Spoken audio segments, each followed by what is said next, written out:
start this. Before I start, that looks more like it. Before I start continuing with my presentation, I really would like to invite Martijn up on stage to tell us something about our sponsor Natur. Martijn, can you share with us, please? Okay, hi, I'm Martijn. I've been asked to actually say something about Natur. I've been involved with Natur very intensely in the last couple of months, consulting them on the possibilities of blockchain application for them. But you all got this lovely brochure or this lovely leaflet, which is in Dutch. I won't translate it for you, but I was asked to actually do a little bit of promotion and say something about Natur by Menko Hoekinga. And I'm going to keep it short, but anyway, when I got in contact with Natur, I was pretty amazed by the drink that they have, and also that there's a half a kilo of fruit and vegetable in each little bottle, compressed and cold pressed as well. So it's a long shelf life. Natur is based in the Netherlands. They also provide drinks in Europe, and they're expanding to the Middle East.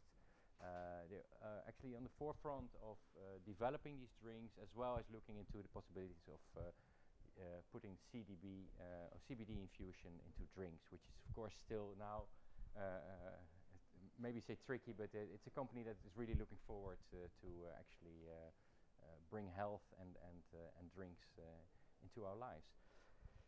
So that's about it. Yeah, short enough. Any questions? Yeah, great. Yeah. We have a break, so feel free to talk to Martijn in the break. And for now, let's give him a big applause. And I just saw somebody else sneak in, sitting very quietly in the back. But of course, this room is also sponsored. And we are sponsored by ACE. And I see Erik here, who will be on stage later on as well. But he would probably be able to tell us something about ACE today. Right? Mm-hmm. Yes. Yeah, then I can't forget it. Thank you very much. Hello, everybody. My name is Erik Boer. I'm one of the founder of ACE, which is an abbreviation for Amsterdam Center for Entrepreneurship. Also owner of this location, Startup Village. We run university startup programs for tech and science startups for a number of years already, since I think 2 years now at this location, which is a temporary location of the University of Amsterdam that we can use to build what we have done, and we're going to scale it up. I can talk a whole evening about it, but I won't do that. But I'm just happy that you guys are here and that you want to run also more frequently events around blockchain at this campus. Let me tell you two things more. 30 years ago, it's about the history of this campus, and I always like to use these two examples. Not just to impress people, but to tell you a little bit about the legacy of Amsterdam and also the importance of this place. One is that in 1988, so it's 30 years ago, there was an email sent from this campus to the United States to confirm that the transatlantic cable between the US and the European continent was working. And it was actually the first email sent from Europe, from the European continent to the US. And the content of that email was, hi guys, it's working, have a nice day. Not knowing what would be the impact of what was coming in the 30 years after. This is 30 years ago. And it was here in Amsterdam on this campus. That's also why there is so much computer science and informatics on this campus, because the speed of internet and the connectivity is so high. It's also why our neighbors, Equinix, are here. And the second thing is in 1992, so less than 30 years ago, and it's difficult to imagine that it's really true, but in 1992 there were only 3 websites in the world. One was at CERN, which is the science accelerator in Geneva. A second one was in Stanford, in one of the labs, and the third one was here at Science Park. It was run by the people from NICEF, who have a research center in subatomar physics, so you wouldn't expect the first website there, but they're also part of CERN. I have a screenshot of that website, and it's a black page with green letters. It's very interesting. You probably wouldn't even recognize it as a website, but it's one of the first in the world, and certainly the first in the Netherlands, and it was all here. So this place is special for tech people, for me, because of this historical legacy, and so we're also very happy in the coming time when we expand the village to dedicate part of the expansion to blockchain and AI, and run more events, invite more students to come and work on technology, startup company, or work on technology with other startup companies. So so I'm very happy that the Fork and the Amsterdam Blockchain Lab and us are going to work together in the coming years, I hope. So welcome again. Thank you. Thank you, Erik. I'm clicking very fast. I'm so happy to be here in this tech holy ground. Well, let's get it started then. As always, this is our meetup page. You've probably seen it because you ended up here. And we're always doing a member count. And as you can see, we're still over 1,600 members. So, who's here for the first time today? Hands, please. Well, I think maybe Christian. No. Yeah, well, that's about half. It's impressive. Actually, that's happening quite often. So many of our 1,600 members have joined us so far. But there's still, of course, a lot that we need to attract. Maybe they're all watching a live stream now. Who knows? And of course, you can also follow us. I was told to pause a bit for you to be able to scan our QR code. We have a very lovely newsletter that I will point out to you later on, which now has the 4th edition already published, so it's going very fast. So, our social media. And the program for today, you've already seen it on the meetup, so here again as a fresh reminder, skipping through, because we of course have some news from the Fork as well. First of all, we're moving to Tech Holy Grounds. We have a new office, as some of you have passed it already. It's one of the lovely red containers over there, and it's now totally empty, and from Monday we hope to have it furnished, or at least partly furnished and up and running. The Wi-Fi is already running, so that's one thing. Now furniture. So, if you want to visit us, you know where to look for us. The other one is a bit less happy news, namely that we didn't manage to find a food sponsor so far. And that means, as promised in the previous meetup, that we're going to do shorter meetups. So we will start at 7 next month, and then continue without a break and do the networking afterwards. Or, if you want to stop it, if you really think a food meetup should have food, come to me and suggest a lovely food sponsor, and we'll see what we can do. So keep that in mind. We're always looking for food sponsors. More happy news. We have of course moved to the Science Park, and the Science Park is of course known for students, and we would like to invite more of the locals to join us. So we have special free student tickets. They can buy them through Ticket Kantoor as well, and the only thing the students have to do is prove that they are a student by showing their student identification and having the Ticket Kantoor ticket. So, if you know any students that are interested, please invite them to join us. Maybe also interesting for the students, but also for people that are not students anymore. The Case team is looking for volunteers. So, if you want to help our Fortified Seeds Africa case, please join me, because now apparently I am the Case team and I have lots of other stuff to do as well. So, if you think my Case team presentation is and you can see room for improvement, tell me and we'll see what you can do. And of course we have new training dates available. If you're here to just learn about blockchain and are not super sure about your blockchain for food knowledge yet, or if you think you could use a refresher, well, go to talk to Chris, our lovely trainer, because we have new training dates available. The first one will be actually next Friday, and I still have some spots available, so talk to me if you want to be in the training. So, that's the Fork news. And this is other news. This is a lovely placeholder website for the upcoming Blockchain for Food Summit, which will be the first Blockchain for Food Summit. Super exciting news. On September 19th and 20th. Is it on here? No, it's a countdown. That's not accurate anymore because I took a screenshot. So it should be now a couple of hours later of less. We will have the first Blockchain for Food Summit. What's blockchain? What's a summit? A summit is an expo. It's people coming together, listening to talks, doing workshops, something like this, but with a lot more people and a lot more speakers. Yes? Yeah. Um, yeah, probably. Yes, there will be food, there will be exciting talks, there will be hands-on experience. We want people to really work together and to not just have a fun time at the summit, but to actually make lasting blockchain connections there and give blockchain projects a kickstart. Sounds good, right? Sounds good.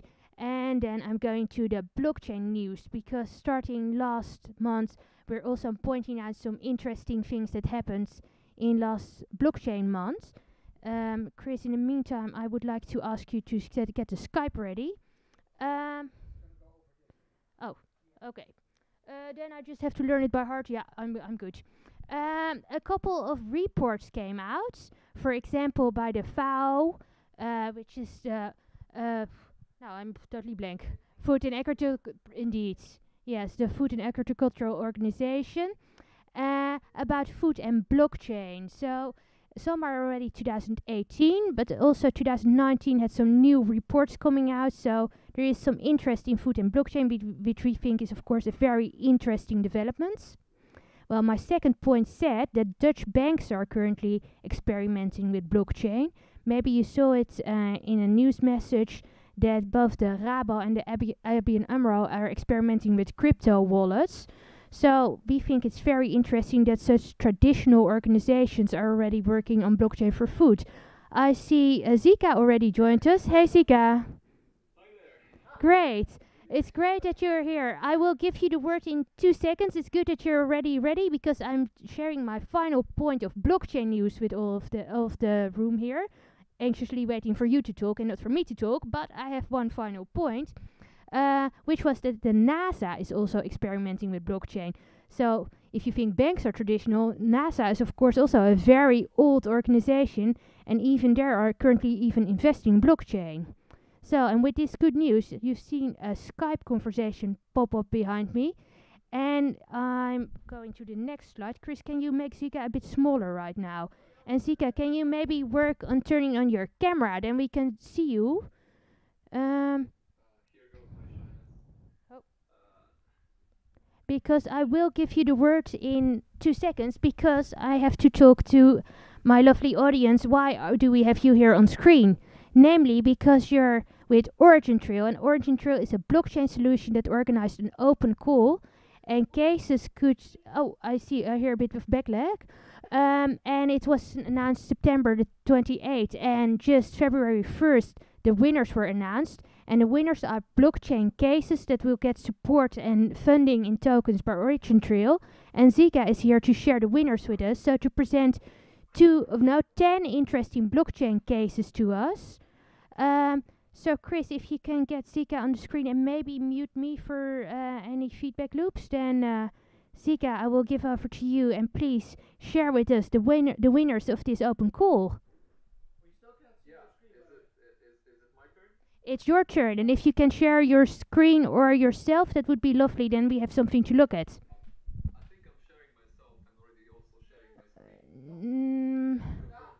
Yes. Yeah. Great. Yes, you are.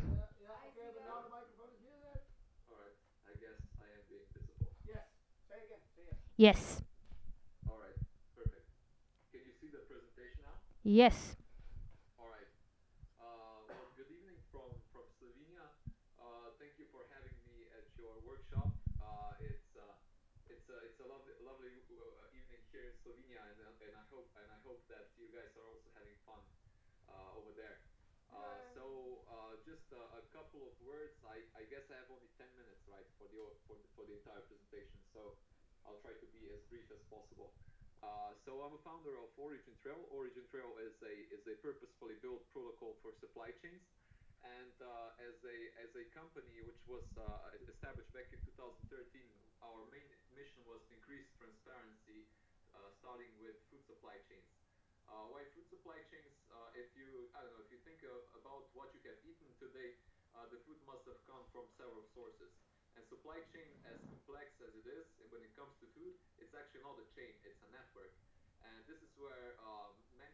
companies involved in the production and also in distribution, and then all the way to retail, and you as consumers are oftentimes unaware of the provenance and also of the quality of the food that you're consuming.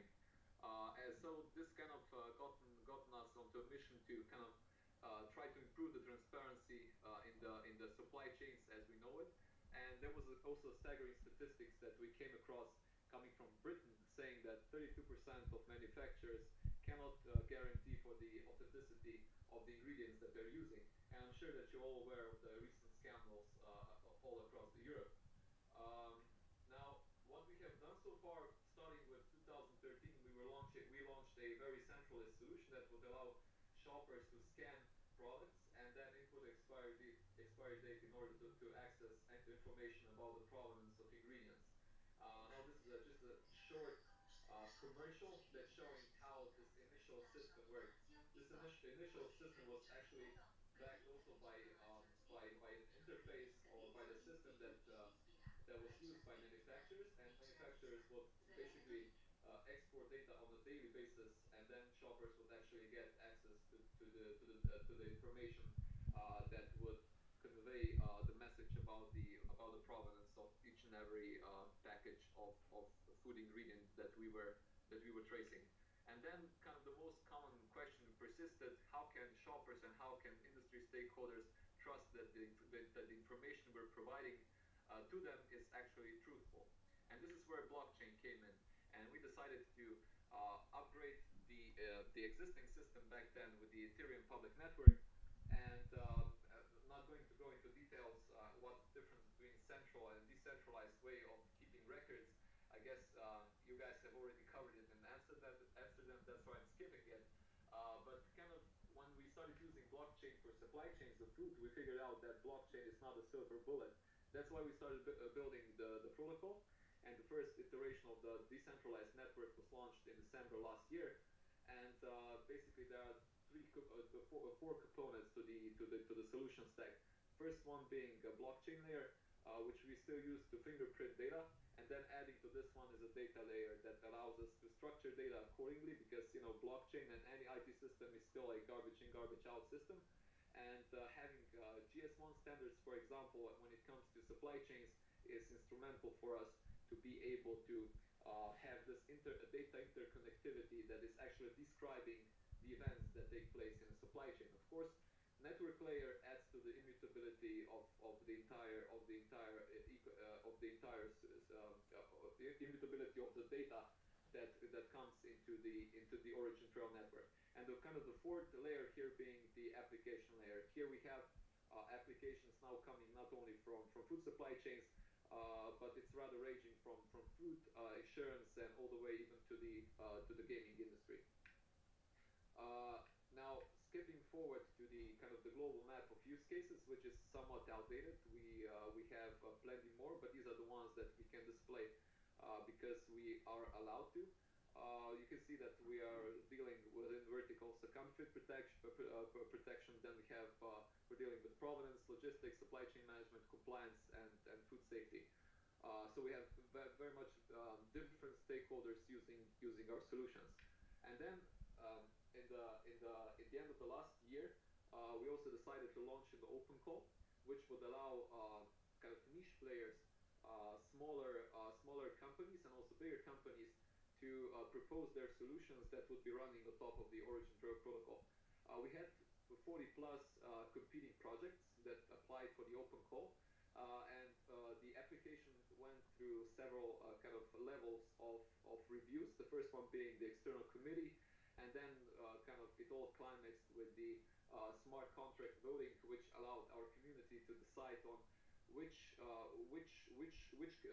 companies, which projects out of those 40 would receive further support from our side. Community members were not only engaged in voting, that was done via smart contract, but they were also engaged in also reviewing the projects thoroughly. So we would see project leaders coming into our Telegram group, and also going on Reddit and trying to persuade community members to vote for them. So it was a very kind of intense process, both for our team and also for all 40 projects. But I think it was something that so far has proven to be one of the most innovative ways of selecting promising projects that are involved in let's call it the transparency industry. Benefits that those top 10 projects are now receiving is in form of credits that they get in order to run their applications on top of the protocol. They get on-premises workshop with the Origin Trail team, at least the top two of them, whereas the rest are receiving online support. They receive mentorship, and they also receive quite a lot of recognition boost, because most of them see that Origin Trail has created an ecosystem that extends beyond the community itself. So the members that are actually keeping the trace as a digital asset. We also have a community of businesses which are interacting amongst themselves in a so-called Trace Alliance, which is a rather loose organization, but it serves its purpose for knowledge transfer. Now, jumping into the description of 10 winners, we have, I will try to count countries, but we have countries coming both from the east side of the US all the way to Vietnam. So we have opened up kind of a stage where applicants from all over the world were able to participate on. Now, first place was as a winner. We had a company that was very much active in a discussion in our Telegram groups as well as in Reddit. Their kind of main aim here is to improve the track and trace systems for mostly marijuana. So I believe that the topic itself is quite appropriate for the Amsterdam circles. I imagine that it's not only the Amsterdam circles; it's also the community that is highly hyped about why a better seed to sale tracking is needed in this space. And in my opinion, that's also one of the main reasons why they won. Second place is Kakasi, coming from the SF.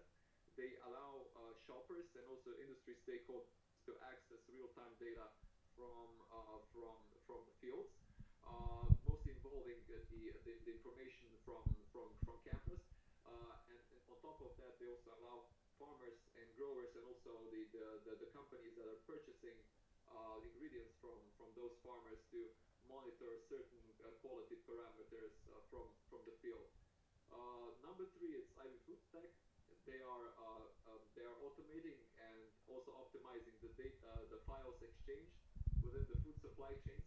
And then we have fourth place, which is quite an interesting shift, since the company is coming from the pharmaceutical angle of the supply chains.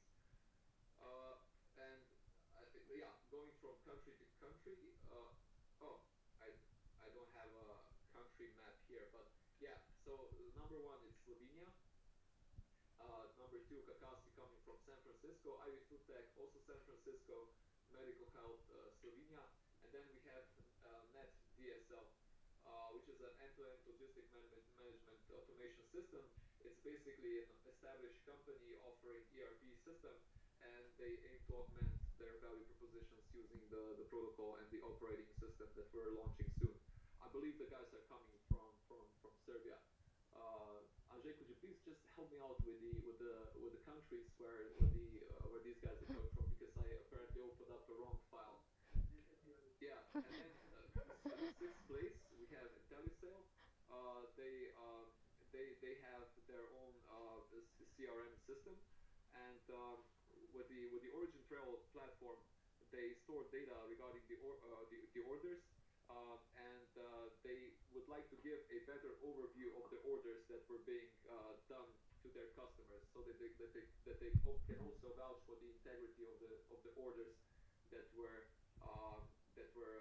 put forward in their domain. Then we have Five Trace, UK. That's UK. Yeah, it's a decentralized health responsive marketplace, and as similar to others, similar to medical health, coming from Slovenia, they allow companies to access data that actually is being exchanged with integrity. Eighth place, it's a company coming from Serbia.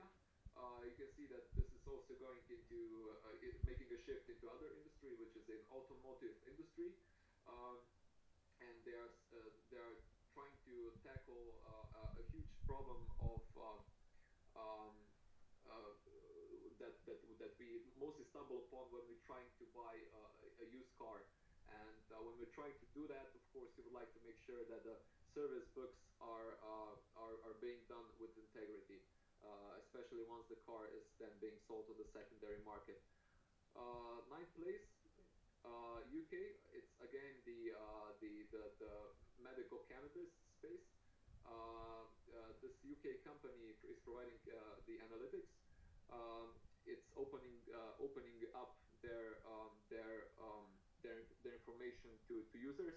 So they when they make purchase decisions, they make purchase decisions based on transparency of all the quality parameters of the products that are somewhat involved in that somehow involve the cannabis ingredients. And then we have 10th place. It's TMA. TMA is actually not a startup. It's a very well-established company stemming from Vietnam.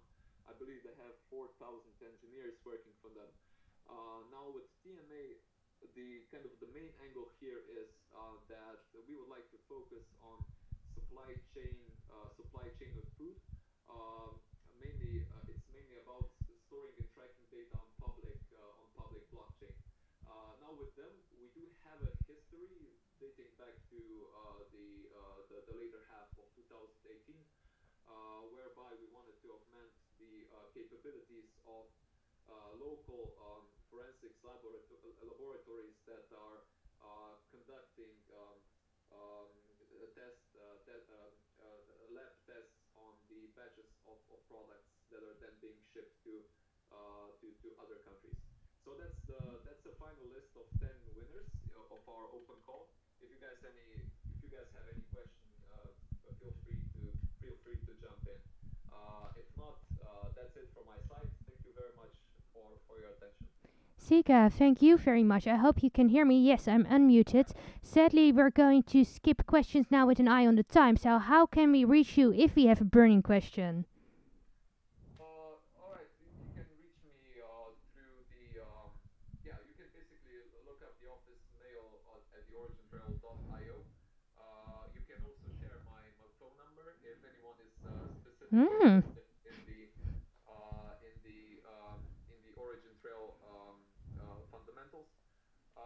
Otherwise, Type it in Skype. just feel free to jump on our website and look for more information about the project. Okay, well, so Zika's phone number with me in the break. And for now, big applause for Zika. Thank you very much for sharing. It was a pleasure. Thank you. Bye-bye. I'm waving at the screen, but you can see me. But believe I'm waving. And I'm going to go back to the presentation, if possible. And with an eye on the time, I'm also going to skip the newsletter. Because we're always walking through the main articles. But by now, you all should be subscribed to the newsletter. And if not, you can still do that. Go to our website and subscribe. And more on that then next time. For now, I will introduce you to the Biofortified Seeds Africa case. And the ones of you who've been here last time have already seen Jenny introduce the case, and maybe some of you have seen the video introduction. But for those of you who haven't, Chris, can you please do an introduction for us? Video, please. No, you don't have to talk, just the video, that will be great. Because the video can explain it much better than I can. Well, I'm in there actually, so stereo. Or no sound at all. Yeah.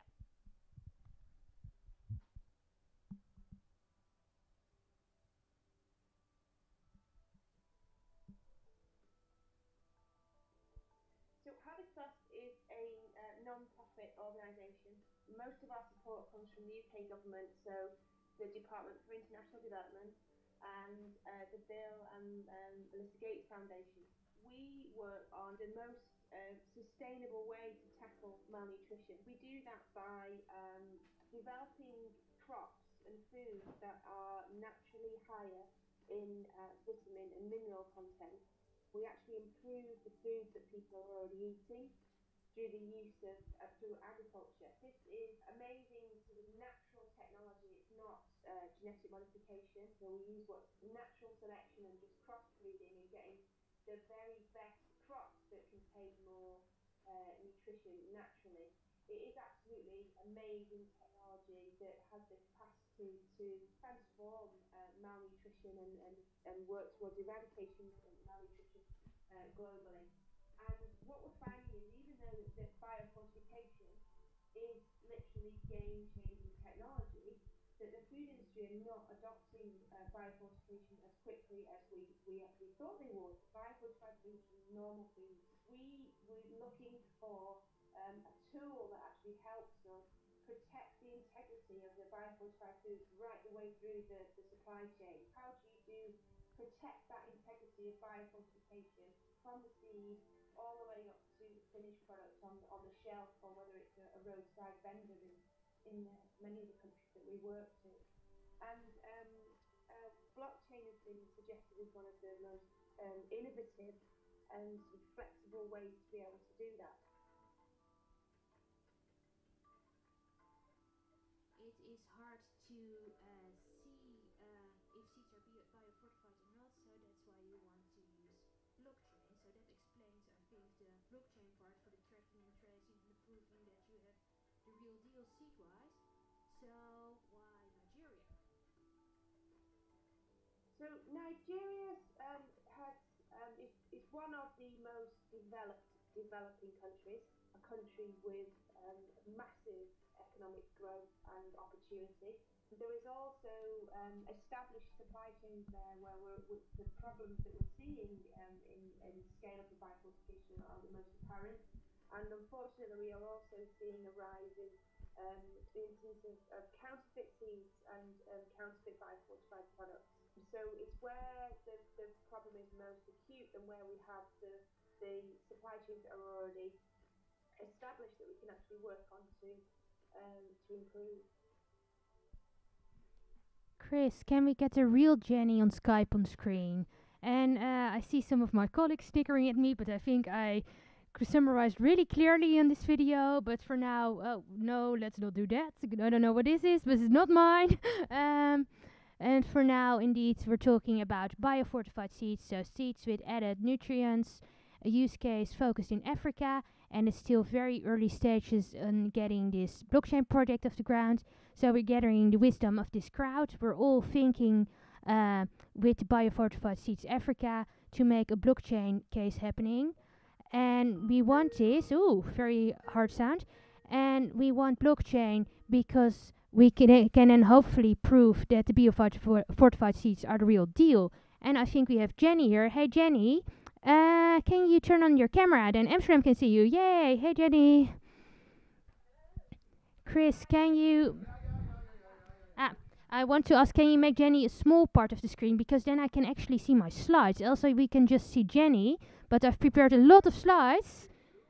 Sorry? Jenny is... Yeah, and also Jan as well. So, hey, Jan. Oh, no, it's only... there you are. I'm waiting for Chris to show my slides on the screen because... And can Jenny see my slides as well? If not, it's not a big problem, but it is helpful if she can. Yeah? Okay. That's good. Because I can already explain to you while Chris is making the slides appear what we're going to do today. We have slides and we have had an introduction already. And we're looking at something lovely which you can hopefully read. And it's created by Chris. Maybe you can come up on stage and very briefly share with us what we're looking at? Yes? Well, it will appear another time. Ambushing me with this. Hi. So, my name is Chris. I'm a teacher in programming and stuff like that.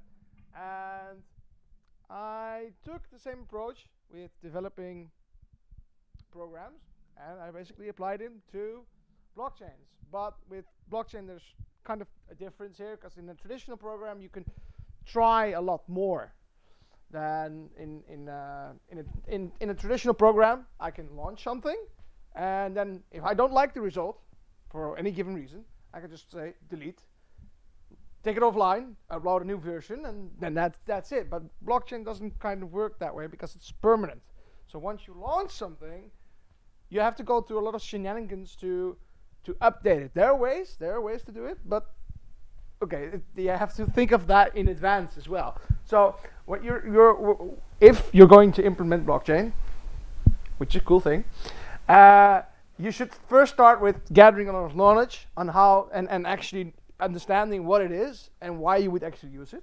I'm going to step in actually, because we're missing something. We're first going to determine if you really need a blockchain to begin with. So, oh, I'm so sorry. I thought you wanted to do the whole thing. Well, thank you very much, Chris. We will get back to you for the gathering knowledge. Oh, I dropped my thingy. Thank you. Big applause for Chris. Yeah, you were just getting started, but we only have half an hour. Because I was hoping you would say determine if you really need a blockchain project to begin with. Because I here have an article written by Gideon Greenspan, which is called Avoiding the Pointless Blockchain Project, and it's actually written in 2015 already for the Multichain, which is a platform blog. And we're going to test, Jan and Jenny, I hope you're still here. I don't see your video anymore, but I'm hoping you here with me. If we, Jan, Jenny? Yeah, good.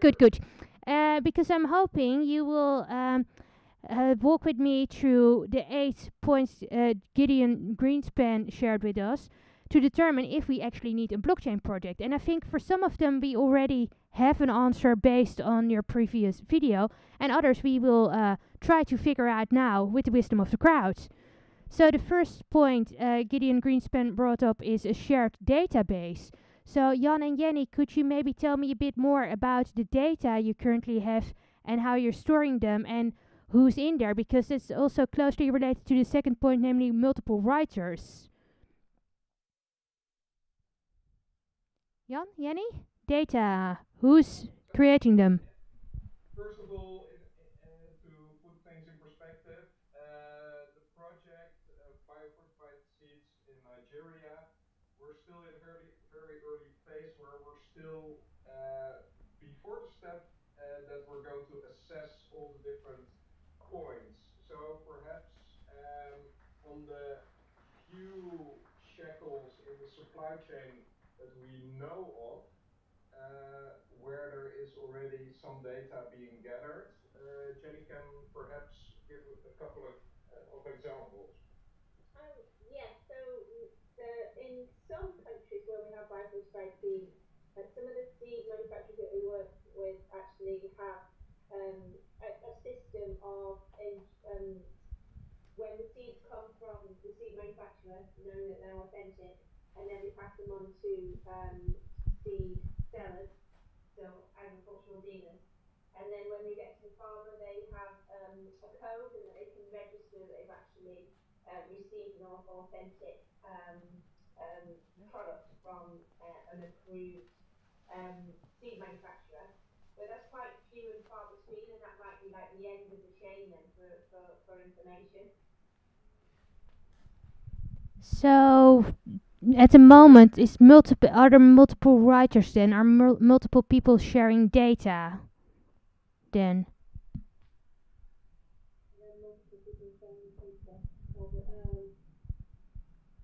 Please speak into the microphone, Jenny. Yes. In some cases there are, and in some cases there's nothing, and there's a need for that. It's one of the problems right now. So there is a need for a shared database. Yeah, that's also an interesting one. That's of course not something Gideon Greenspan pointed out, but he was in his article not mainly focused on Africa, of course. But there is indeed a need here for sharing data, and of course we can, I think, quickly skip over the third point, namely the absence of trust, because we went over it in detail last time, namely that we have the seeds and we can't prove if they're the real deal, so people don't buy them because they don't trust the products, right? And apparently there's also then no number 4, namely the trusted intermediary that can point out those are the seeds you need to get. Jenny.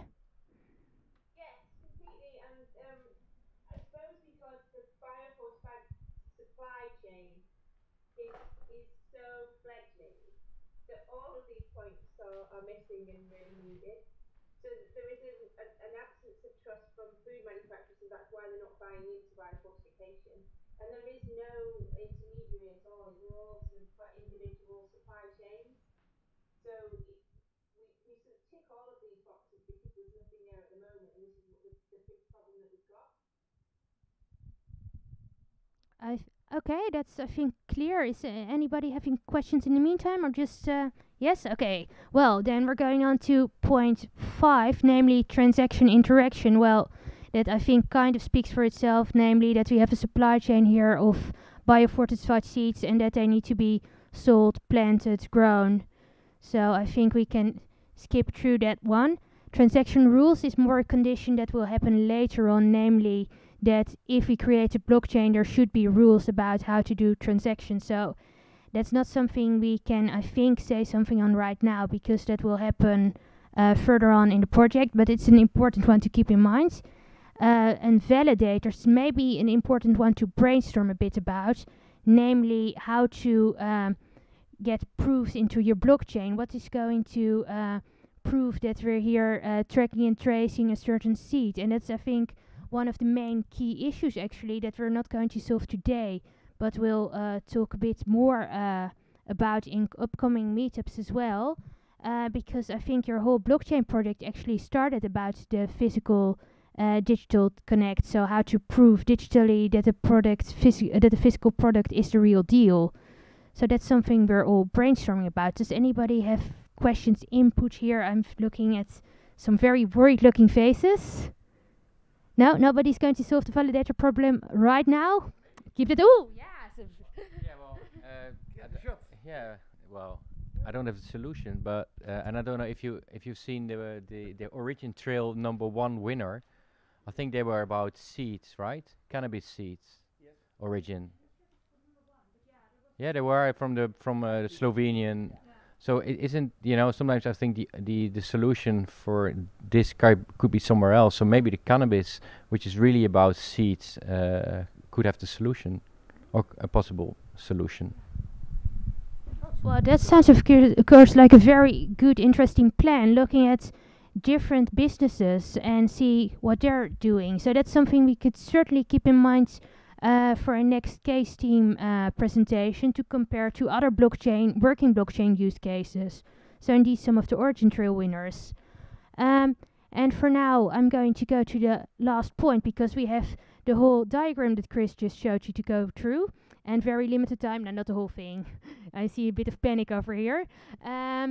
Namely back your assets. And back your assets means that we don't put all kinds of virtual seeds in the blockchain, but we actually have to make sure that all the transactions in the blockchain are actually backed by real currencies, real seeds, and that is not just some kind of make-believe blockchain where we're all millionaire seed farmers. So that's also something I think we have to keep in mind. Jan, Jenny, now we talked about those 8 points. Are you worried about the blockchain project we're now creating, or do you think we can make something that will take into account all those 8 points? No, I'm not worried at all. I think seeing those 8 points just makes me realise how much we do need the blockchain project. Okay, great. Well, we decided we do need a blockchain project. Is there consensus in the room? Yes. Yes? Okay, well, great. That's easy. Go blockchain. In that case, back to our lovely schedule.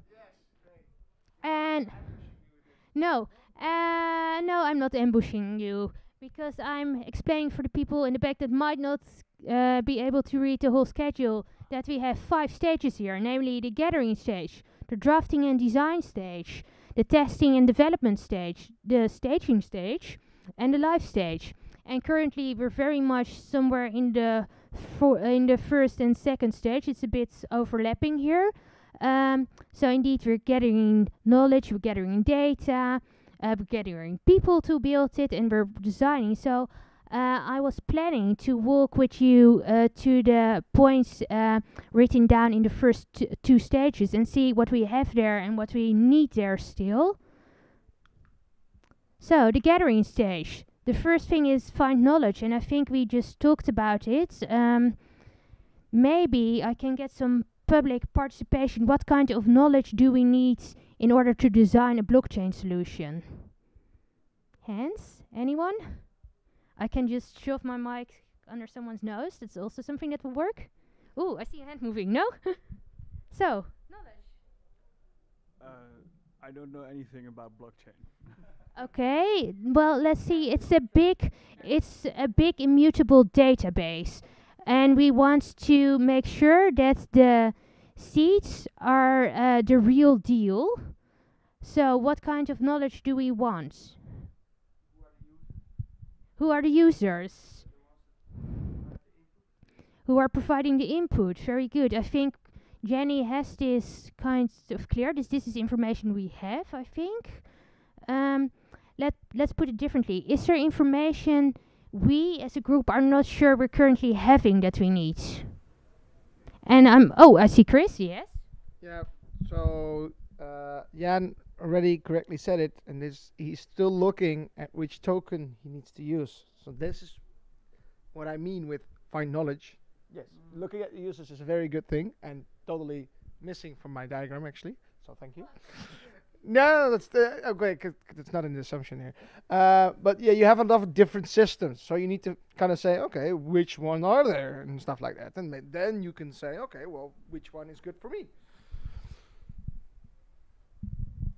Hands.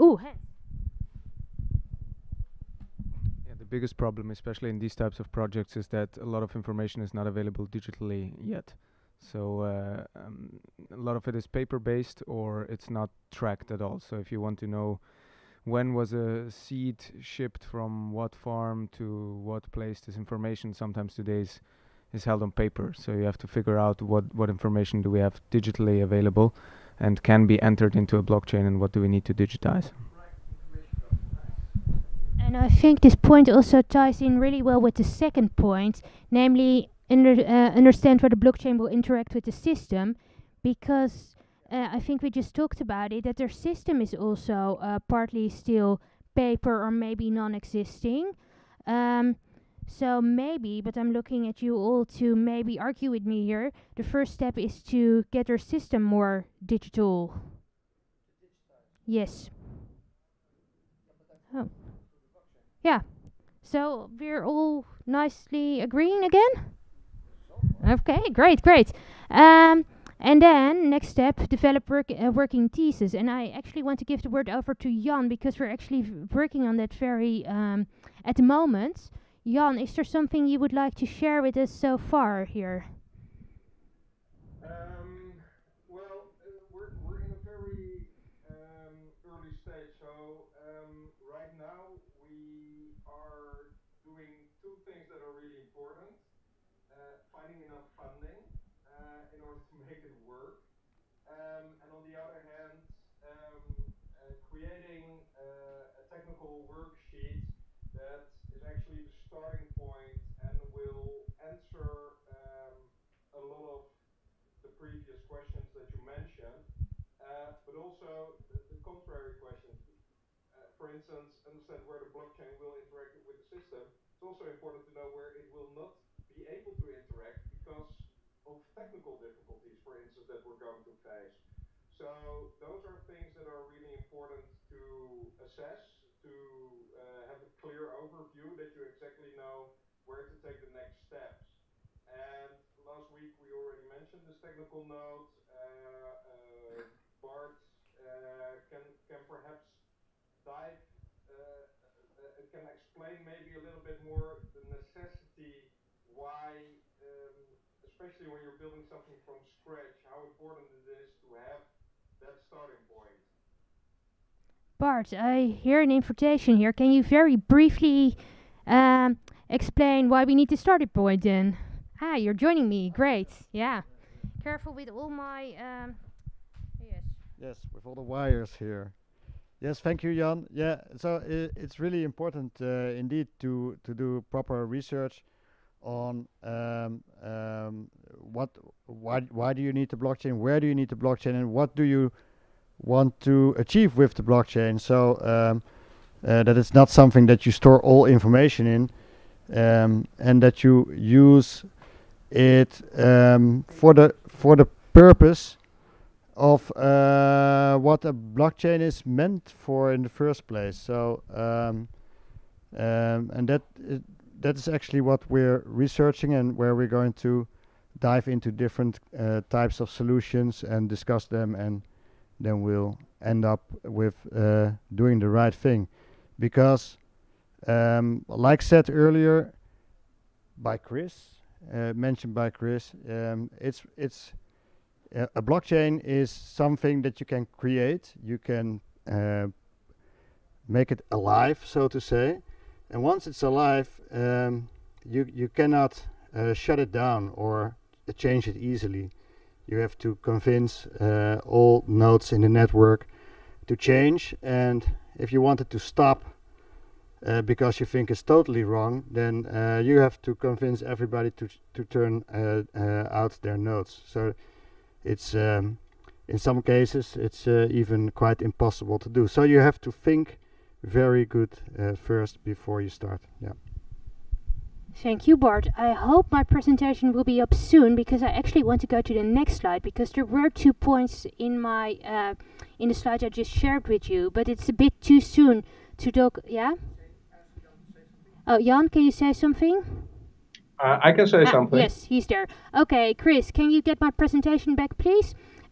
Because first the implementation model is not something we're going to do right now, of course, because first thing first, the thesis, and the same with the proof of concept. We're not going to just build something. First we think, we talk, and then hopefully, maybe, at the end of all our case team meetings, then we might have built something and we hopefully can demo something. Let's fingers crossed and hope.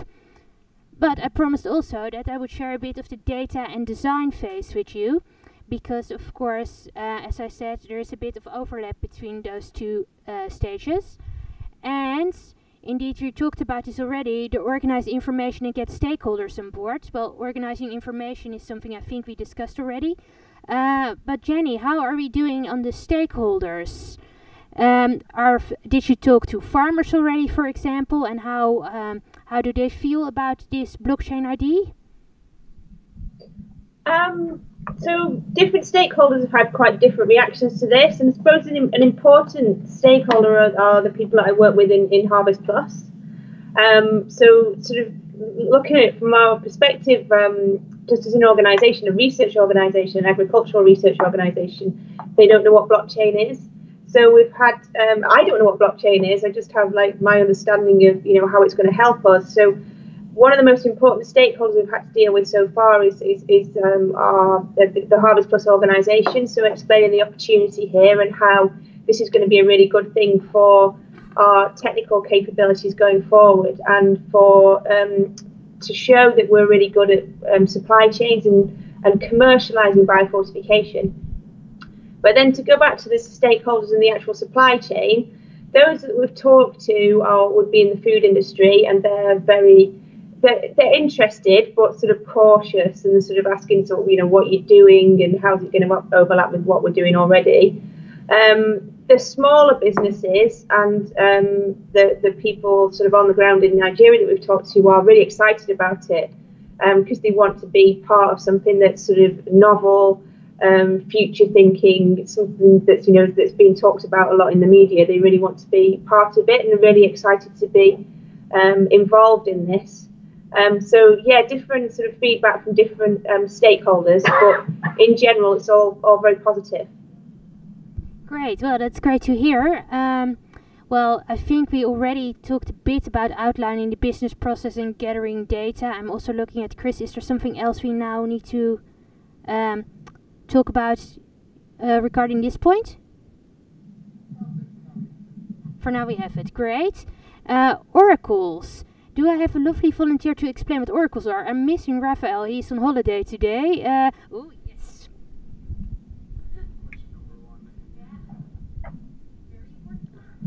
So whenever you're using blockchains to essentially track physical goods, you have the problem that you have the interaction between the physical world and the blockchain. Because originally, blockchains were created for Bitcoin, which is a purely digital asset which has no link to the physical world. So the oracle problem is how do you get data from the real world into the blockchain? And the problem you have is that you need to trust this data that is coming from the real world and going into the blockchain. One very simple example is, let's say you have a supply chain use case where you're tracking pharmaceuticals, and these pharmaceuticals need to be transported at a certain temperature throughout the whole supply chain. Then what you need is data from a sensor that is sending this data to the blockchain, proving that this pharmaceutical is transported at a certain temperature during the whole supply chain transporting time. Now the problem you have is that someone can manipulate this sensor. They can put an ice cube on top, or they can just change the database where the information is stored. So you always have this challenge between the real world and the information that you put in the blockchain. Yeah, thank you. This was a great explanation. I have nothing to add to that except that. Oh.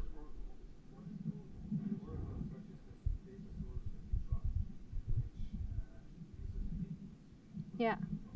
Yeah, indeed. What inputs I'm repeating for the live stream. So what inputs data into the blockchain. So this is actually our, I think, key problem for this case. Oh yeah, you want. You deal with oracles actually every day. Okay, you're not making it more clear. If you put information into your computer basically and you are the oracle at this point. But because we're dealing with systems where the entire system is information, basically, the information is the system, the data, the database, as we say then, it becomes very important who inputs that data, when is that inputted, can we trust you, why can we trust you? And that's his point as well, right? I'm just taking. Yeah, and I want to add to this. I think this is maybe the main point to think about regarding this case, namely, what do we use as input and data sources, and how do we diminish the physical and digital disconnects? So I think we will talk about this a lot more. I'm also keeping an eye on the time because we have to carry on a bit. And indeed, the POC, we talked about it. It's not for now, right now. But I did have a request by Jan and Jenny, and if you don't mind going 2-3 minutes over, I will share one last slide with you, namely to think a bit about fundraising. And before I give word back to Jan and Jenny, I want to let you all, when we think about fundraising, keep 3 things in mind. Namely, first of all, we of course need money to create the design and the proof of concept that we just talked about. But we don't want to just create a proof of concept. Of course, we want, if this is a working proof of concept, we want to go bigger than Nigeria and maybe go to Kenya or other African countries. So then we need money to scale, so maybe a different fundraising round. And afterwards, of course, we don't want our system to fall apart. It should keep running. So where does the money come from then? And that will probably maybe be 3 different sources. I think I'm first going to go back to Washington, D.C., and then I will ask you for some input before we go to our break. So, Jenny, Jan, fundraising, your question. Yeah, so it's at the moment we work with agricultural and nutritional donors. So with this being quite a different prospect, we are going to need to talk to different sponsors for this project. And it can be different sponsors for each phase. So at the moment, we might have the concept part covered, but what we need to really consider as well is the implementation. So how we actually implement the projects on the ground using existing Harvest Plus people who are sort of setting up the food supply chains right now. So it's sort of how we actually go about taking this idea to donors or investors going forward, and whether we want to explain this to our existing funders so that they're aware that we're working on this aspect. But this idea will appeal to very specific audiences and investors. Yes, I agree with you that there is a very specific audience for this project, and I'm looking at all of you. How do we reach this audience? I'm not gonna. I don't know how you. Well, I don't have the answer how you can reach the audience. But what I'm a bit missing is like, what is the big idea that you're trying to sell to me or to us? I mean, you can understand a little about it, but I don't get, like, you know, if I would be an investor, why should I invest? Give me a reason, right? So because there's tons of like decks that you can use, like, you know, to fill that in, you know, these kind of templates. There's no problem at all. But because I think, you know, you're probably dealing with a super revolutionary solution, but I don't see it. And any investor wants to see the big idea, you know. They don't want to invest in little things. They want to invest in big dreams that can solve big problems. So that is my suggestion to you, to, you know, before you talk about proof of concept, talk about your concept. You know, what are you trying to sell? So that's my tip to you guys there. That's it's really helpful, and really I really appreciate that advice. And this project in general has a propensity to get really complicated. And I think, as you say, you just give the investors that number one reason about why we really need this. We've just got to keep that at the forefront all the time. Given I don't understand how the ins and outs of blockchain, it's quite easy for me to keep that high level of why we actually need this. And just what we're really trying to do is to protect the value of biofortification, so naturally nutritious crops, so that the food industry will invest in and adopt biofortification. If they don't know it's genuine, they won't adopt it. It's actually it's a super good remark. Part of that question is the reason that Harvest Plus is looking into a blockchain solution. They have something which is really valuable, but because of the right now incapability of proving that you can maintain provenance on biofortified seeds throughout the supply chain, causes that solution that they have with biofortification to help 1 billion people is not being able to be sold. And for that reason, we're looking into a blockchain solution, which is like a last resort right now. The problem is that part, which is eventually part of the solution, that blockchain part, asks for a different audience than just the biofortified seeds audience. So finding funds, you need to have the right people that understand both problems and see the opportunity to find the solution on this cross-section. And that is quite difficult. Yeah, sure, yeah. Apparently we have a chicken and egg situation and a very small audience. But another remark. Yeah, I think you know, blockchain is just a tool, right? You know, so it's not like, there's no panacea or magic pill. It doesn't exist.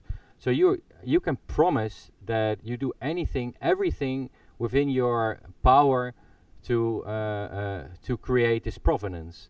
And, you know, talking about oracles, you know, we're talking about people and we're talking about systems, and you can't create a, you know, it doesn't exist the all-inclusive everything solution, but that's something that you're going to work on. It's an iterative process. So don't stare too much purely on blockchain, but stare on, you know, sell your story basically. And then with your story, you can get the best developers in, you know, you can get the money, the funds, and then you get a problem because you need to make sure that you manage your project well, because a lot of money get burned because of those kind of, you know, there's a lot of money. So, but that's for later. First, it's your story you need to. But that's my take on this basically. Well, yeah, okay. Just read the internet. Yeah, maybe one input from my side.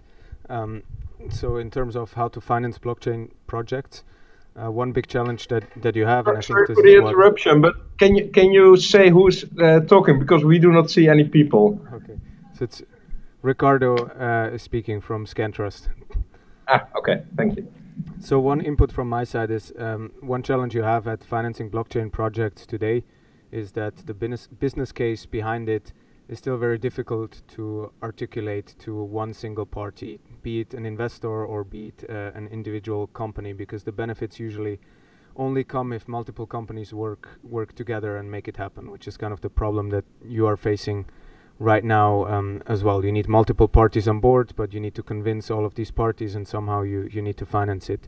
And what I have seen is there's a couple of directions. One direction that mostly doesn't work are venture capital firms, because they will not invest in such a project because it's not like a something that will give you 100,000 users in 2 years and make them profitable right away.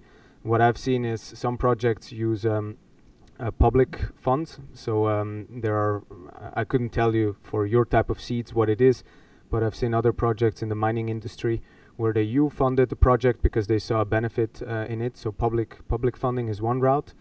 The other route is an ICO, but that is probably dead now. That would have been an option a couple of months ago, or maybe 1 or 2 years ago. A lot of blockchain projects finance themselves via ICOs.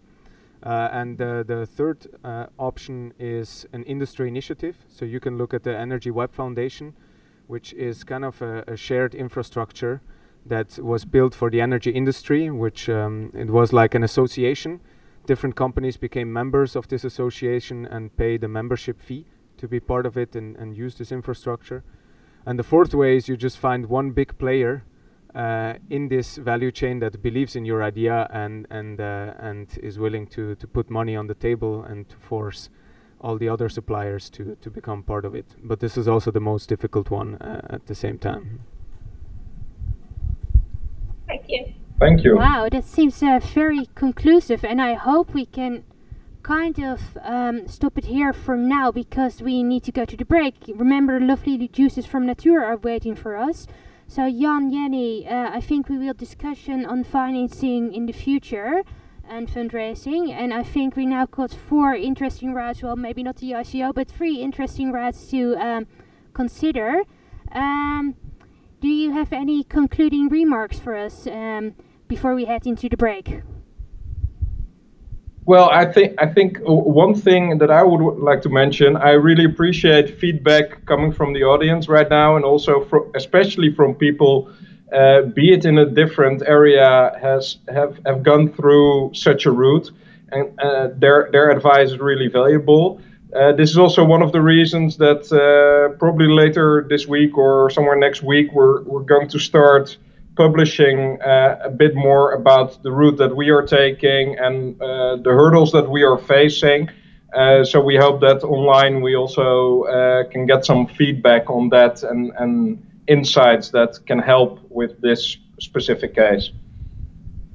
Well, thank you very much. And for you all, keep an eye on the Fork website. And if you want to get in touch with Jan and Jenny, that's also possible. It will probably be in the article, and else just contact me. I'm passing out everybody's number today, apparently. So, Jan, Jenny, thank you very much. And to all of us here in the room, the juices are waiting for us. Network, and we start again at 8 o'clock. Waiting at the screen again. Can we, bye-bye.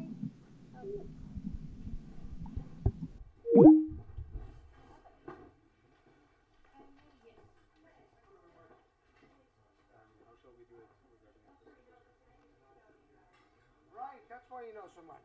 Right. Right.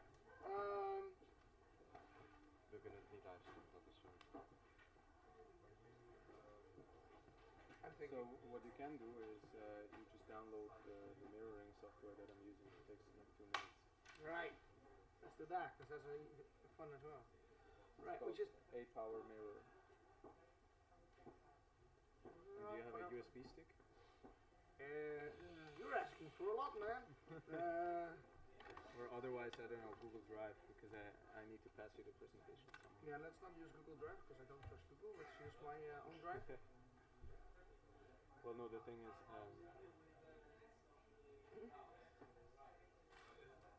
It's on cloud, you know it? I have to somehow send it from my email account Oh. to you.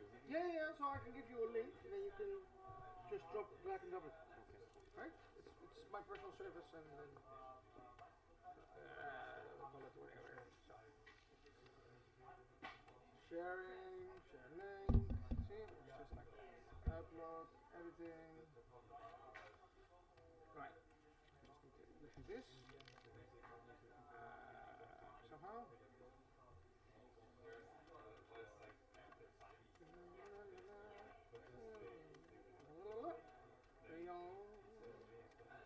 So I was like, hey, who is this in the audience that actually knows shit? Yeah, normally people are like, really, they think they know, but they don't really know. Give me your email address, sir. Ricardo.Garcia@Scantrust.com. I got it wrong.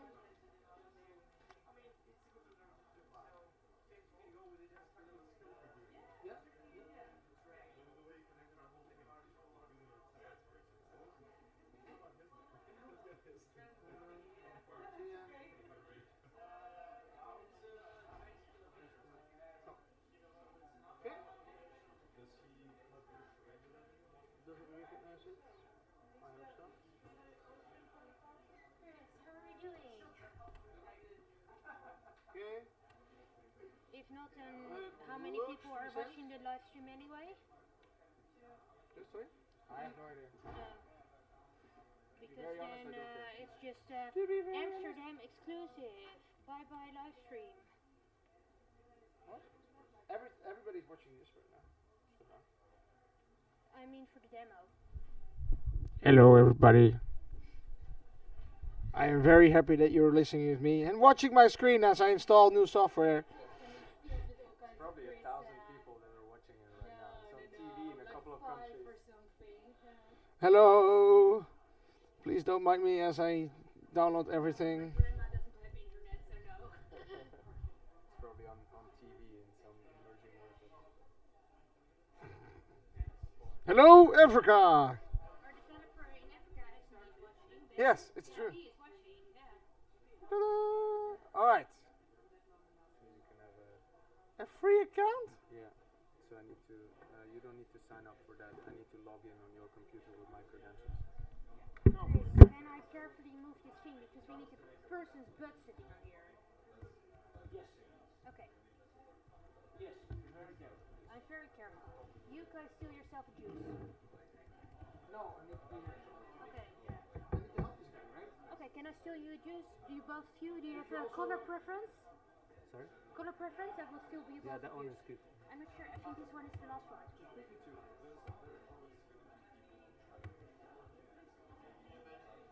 Okay. Are you connected to the local Wi-Fi here? Yes.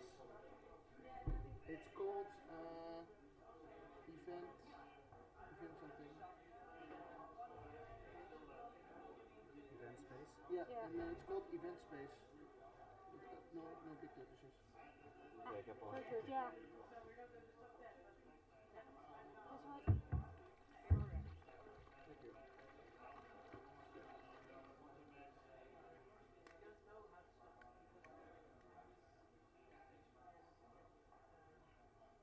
Yeah, I'm responding. Okay. Yeah, good. Nice. Are you a developer? No. But I worked a lot with developers in the last 2 years. I had to Oh, learn they're not all for developers. Chris. Keep on. They're not all for Chris. All right.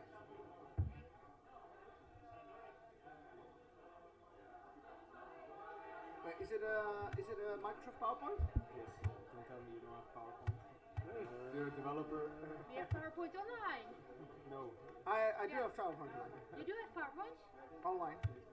No, don't use that. You don't have it locally. See? I never. Right? Yeah, but I never trust Chris, Microsoft to do anything. fucking flux.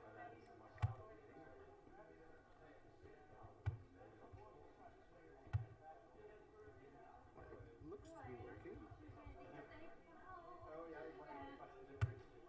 Well, everything seems to be working. Right, you want to test your application quick or something? Where are you from again? From Switzerland. I'm based in Switzerland? Switzerland. Switzerland. Oh, well.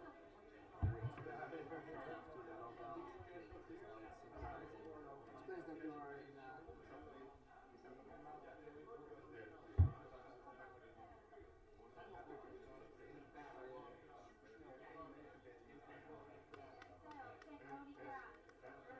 Hey! Maybe not.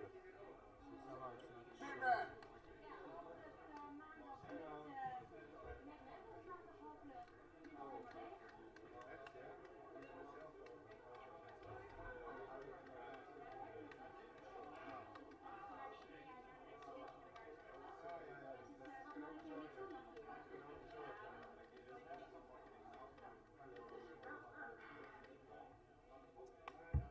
Misschien gewoon een keer een tweede scherm meenemen. Dat zou volgens mij veel beter zijn. Een tweede scherm? Een tweede scherm. Oh. Eentje voor de OBS, dus zeg maar scène veranderen. Je hoeft je zeg maar daar niet veranderen. En dan zet je die OBS, zet je dan, ik wil deze scherm laten zien, dat zet je op het tweede scherm. Dat zou... We kunnen het scherm extenden. Hetzelfde effect, waar wil je daar aansluiten anders? Oh ja! Dit is al een tweede scherm. Dit is een tweede scherm. Een HDMI-poort. Ja. Nee, HDMI hub, sorry. Die heb ik al. Huh?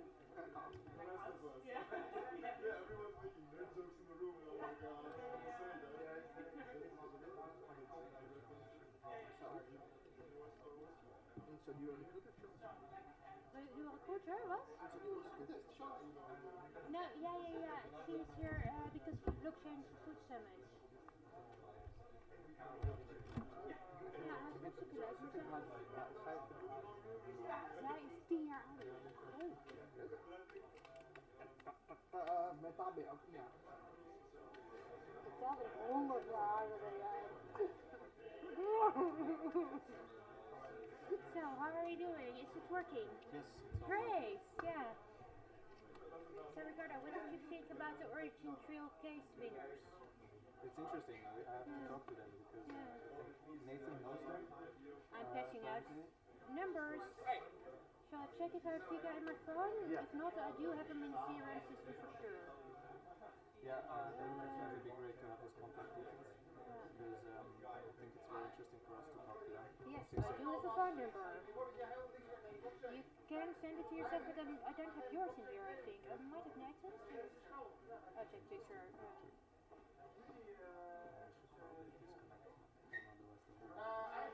No, but I told everybody that I would be passing out Zika's number. He knows. It'll be fine. Right? And so we have a clicker. You probably know how it works. Click forward, click back. It's not rocket science. The mic is mainly for the live stream. Yeah. Hey, do you have a minute? Yeah. Hey, you've been talking about like how to input the data that you can trust. And you gave an example about like the pharmaceutical and like the sensors they use and all that stuff. So talking about that particular example, how can you trust that sensor? You know?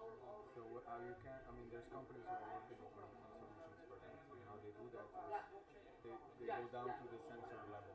So they input a cryptographic chip that gives the sensor a private key, such that the sensor in itself can sign the data that it's sending. That's but on a physical level. I mean, like, I mean, on a physical level, if I can, you know, really put that thing in, you know, in a freezer or something like that, or put, you know, like, put the tiny air conditioner in front of it. No, Is there power on this? Is there power on this?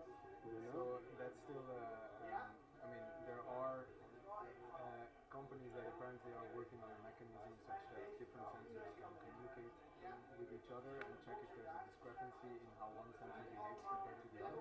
But it's still not perfect. So I mean, that's in the end, that's there's no perfect solution for that yet. That's the honest answer. Haven't seen any 100% bulletproof solution. In that case, you just have to ensure that you put the sensor in a place where it's hard to reach. You can't reach, yeah.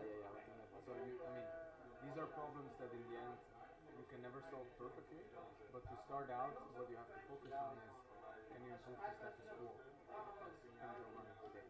Right? And you definitely can by putting a crypto chip in there and by making it hard to reach and so on. And then maybe in the future, I don't know, we have sensors that detect an ice cube or whatever. Right? So yeah, and that's where we stand right now. There's no 100% bulletproof solution to it. Okay, makes sense. Did you do something for Natur? No, I have nothing to do with Natur.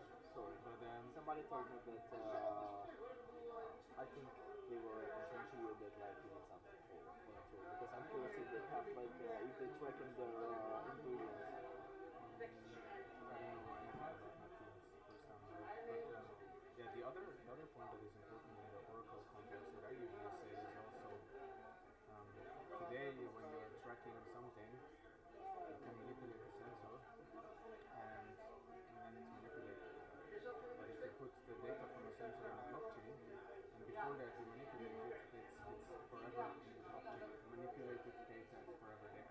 Okay. And I would say isn't that even a bigger problem? I would argue, yeah, but I would argue that the inclination to manipulate the sensor is a lot smaller if you know that the manipulation is going to be recorded forever and everybody's going to see it. Imagine if you're lying to someone privately, and once your lie is out there, then it's out there, but you will probably never see this person again. Now imagine when you lie to someone, there's a recording that is broadcasted to hundreds of other people, and this lie is recorded forever, and it's going to be there forever. Maybe your inclination to lie is a little bit lower, right? So just the fact of putting the data on the blockchain, in my opinion, should reduce people's incentive to cheat and to manipulate, because your manipulation is going to be visible to everybody. And then you can even think of adding incentives. Here I don't have the perfect solution yet, but if you think of the same specific pharmaceutical example, you can think of third parties that you incentivize somehow by paying them with a token or whatever to regularly check consistency of information in a blockchain and detect things like temperature was 7 degrees all the time, and then all of a sudden it dropped to 3 with no reason. And to check these strange things and potentially earn rewards if they detect manipulation and report it to someone. I also have a question like so it's I mean like we have technical possibility to do all this stuff like to add the blockchain and to be sure that in some kind of chains like we have better data, we can trust them on all this stuff, but who after all pays for that? I mean, like who is the primary stakeholder? Who is the most interested in doing this?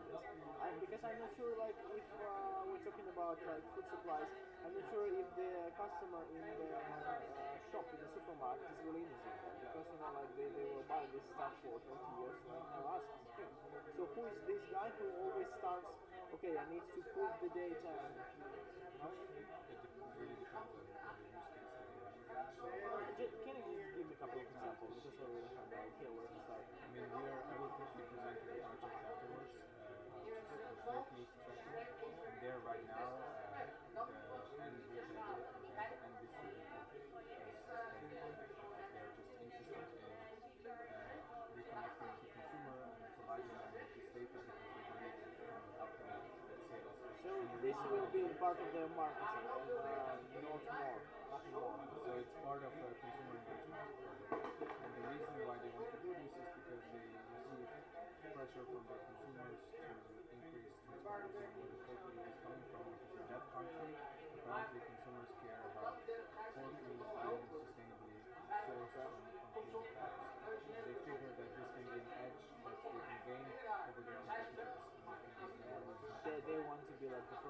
the public opinion starts to grow about the actual project, and they want to be ahead of their time. But usually what I see is that blockchain projects are most effective when it's an industry solution. So if you have a supply chain example, it works most effectively if it's a consortium of 5 different companies along the supply chain that all have a problem. Like one company maybe has a problem in their process because it takes too long because they lack some information. Some other company has another problem because they need to provide information to their customers that they don't have today. And these companies come together and then they form a joint venture or an association where they decide to do a blockchain project together and put some money on the table. That's how I've seen it. Like I can give you some examples and I will be mentioning the presentation as well. There's a consortium for trade finance called Congo, which is a consortium of commodity traders, banks, and I think shipping companies and trade finance and so on. Messiest areas in finance and supply chain that you can imagine. Lots of documentation, lots of change, a lot of parties. Ja, tuurlijk is niet. Ja? So these companies just get Ja, want ik wil eigenlijk dus Ricardo even aankondigen, maar als dat niet handig is, dan moet je het niet doen. So, welcome back everybody. Please find yourself a seat. I'm actually not sure if my sound is on. Well, I see some pretty lights, so it probably is. Oh, looks like my presentation. Because, take your seat, because I'm very happy to announce the next case, but I will only do that when everybody is sitting down.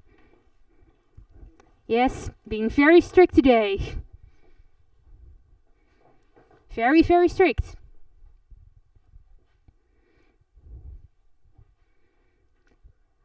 Okay, well, everybody, I think you've heard of it from him already because he was giving some very good input today during the food integrity blockchain case. But I would like to officially welcome here Ricardo Garcia, and he's going to explain Scantrust to us. And Scantrust is a tracking and tracing solution that also helps with diminishing the physical digital connect that we just talked about. So how can smart packaging help putting the right information in the blockchain, right? So, Ricardo, big applause.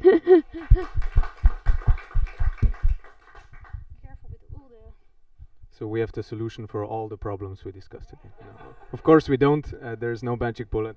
Anyways, so thanks for having me tonight. Shortly about myself, I'm Ricardo, and I'm managing partnerships and blockchain projects at Scantrust.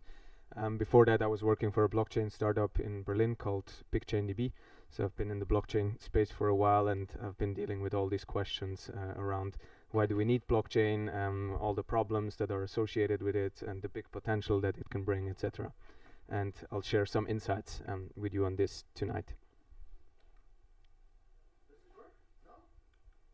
It does. It does.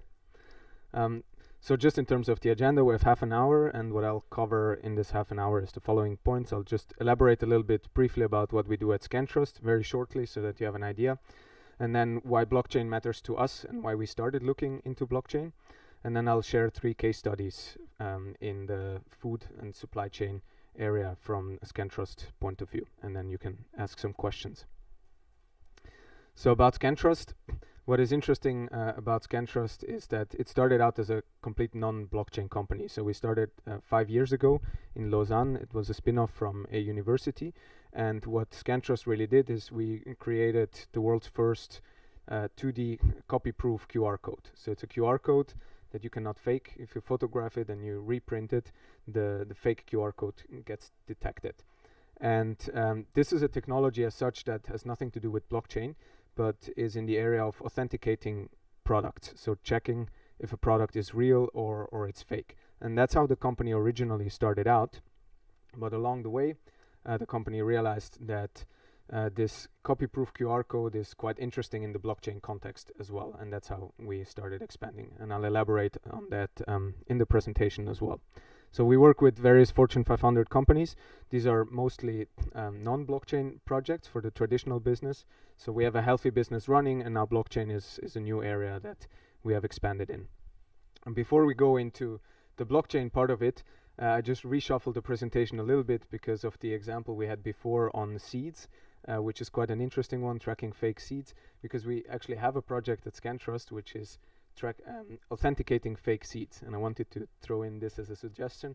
This is not a blockchain project, but essentially Syngenta has the problem in Egypt, not too far away from Nigeria, of fake seeds, and what we do there is the seed package has a Scantrust QR code on it, so the farmers can authenticate and scan the code and check, is this a real package of seeds that I'm receiving, or is it fake? And the scanning is linked to a loyalty program so that farmers are incentivized also to scan the code because they can earn some rewards. So that just as a small side note, because we spoke about fake seeds before, and that's also an example of a traditional Scantrust project which has nothing to do with blockchain. So why does blockchain matter to us? So at the end of the day, it boils down to the topic of traceability. Everybody's talking about traceability, and it's clear that blockchain can have an impact for here. So why is traceability in supply chains relevant? I'll elaborate a bit on the context, on the bigger picture. You can look at it from an economic responsibility. So you need to know where your products are in your supply chain to meet your economic obligations as a company. You can look at it from a legal point of view. You need traceability because you need to comply with regulation. And there are some laws and certifications that you need to stick to. You can look at it from an ethical responsibility as well. You need to know as a company where your products that you are sourcing are coming from, because you want to avoid scandals of child labor or unethically sourced products. But beyond that, what has already been mentioned today as well, is there is one stronger driving force in all of that, which is the consumer. So with the digital revolution that we are going through, consumers are much more empowered, and I can confirm that from the generation I'm part of, we do care about where the products come from, and especially where I'm living right now in Berlin. It's a very, let's say, also ideologically motivated city where people stop buying certain products if they know that they're not ethically sourced or they are treating farmers badly, etc. So we are a generation that cares a lot more about how products are sourced. And this puts brand owners under pressure because consumers prefer brands that embrace the principles of provenance, transparency, authenticity, and sustainability. And this causes several challenges for brand owners. Brand owners like, for example, Nestle and larger brands are facing a lack of trust more than ever from consumers, and also a lack of engagement. They don't have the right channels to communicate and restore the trust to consumers. But there's a few more challenges that they are facing as well. Product counterfeit is one of them that was already mentioned today. It's a huge problem, set to approach 2 trillion by 2022. On the product level, the other problem is mislabeling. Sometimes the products you're buying are not the products that they should actually be, which is a big problem in seafood. And then beyond that, there is more ethical responsibilities like environmental effects and the social impact that purchases can have. So if we take all these challenges and the pressure from the consumers that we have, there's you can distill this down to mainly 3 solution areas that you can focus on. So the first area is you can focus on establishing end-to-end visibility and transparency in your supply chain.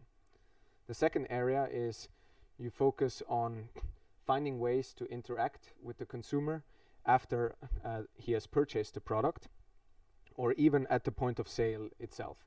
And the third solution area you can focus on to target these challenges that I mentioned before is preventing fake products and ensuring that the products you're buying are actually real. So if we take these 3 solution areas, at Scantrust we embrace a principle or a framework, a concept that we call the Internet of Packaging. We believe that these challenge areas can be addressed by what we call the Internet of Packaging. You can call it a technology stack or a framework, and it essentially has 3 components. The first component is you need And all these three components, the end goal is to have mass digitization of physical products. And to achieve that, you have three components. The first component you need to digitize a product and to give it an identity is a unique identifier in the physical world. This can be, for example, the Scantrust copy-proof QR code, but it can also be a copy-proof secure NFC tag or an RFID tag, anything in the real world that can uniquely identify a physical product. The second thing you need is a way for consumers or other parties to mobile authenticate these unique identifiers and, for instance, scan this QR code. And while scanning this QR code, you generate data. Where is it scanned? By whom is it scanned? What product is it? In what region? Is it scanned in the region that it is supposed to be scanned, or is it another region? And all these things can be tracked with a real-time portal, which gives you traceability, and also a way to have a more engagement with the users that are scanning, because you can dynamically adjust the information that consumers are addressing. Now, this principle of the Internet of Packaging is, at its core, it's nothing new, scanning unique identifiers and having a platform to track it. But what we do see is that there are several trends which are accelerating this Internet of Packaging, and I'll elaborate on those. There's mainly three bigger trends that we see from a Scantrust point of view that can accelerate the Internet of Packaging. The first one is more an overarching development that we call the convergence of accessibility of digitization technologies. What does this mean? It has never been cheaper to have QR codes on your products than now. iPhone cameras have never been better at scanning than they are now. Connectivity to cloud environments has never been as good. So while QR codes and smartphones have been around for a long time, right now is the time where things are becoming so cheap that you can use it at mass scale. That's the first relevant development that accelerates product digitization. The second development is the GS1 Digital Link standard, which is a new standard for QR codes. And the third one is the emergence of blockchain technology. And I'll dive into these two a little bit deeper for a moment, because they're highly relevant. So the GS1 Digital Link standard is a new standard for smartphone readable QR codes. So what we had before is the situation on the left. We had barcodes. These are the ones you know that are on the products and essentially have a serial number of a product. And that's completely standardized. And then we had standardized QR codes in supply chains, but they're not smartphone readable. So a consumer in a shop could not scan this QR code that we see in the middle. And then we have smartphone readable QR codes, but they're not standardized. So everybody who's using smartphone readable QR codes, there is no clear standard on the data structure and how to use it. So it's not possible to have smartphone readable QR codes on physical products today because there is no agreement on a clear standard. So what GS1 did is they established a standard for smartphone readable QR codes. And what this opens up is this is a potential to replace the entire barcode market, because in any way a smartphone readable QR code can contain all the information that the barcode has, but it can contain a lot more information, like a web address or traceability data, which really opens up the gate for mass product digitization and to actually have a way to provide this data we want the consumers to see on the physical product. So, yes. Yes, GS1 is global, yeah. So it got introduced in August last year, and we are part of the working group from Scantrust, and we're following the developments. There's still a lot of work that needs to be done, but it's a huge step in advance that GS1 is pushing this standard. So this is what opens.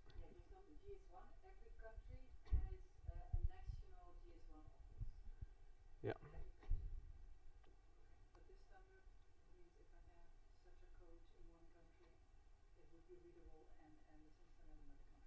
That's the whole idea about it. And that's the problem you have today, that a QR code in China will work different than a QR code in the Netherlands.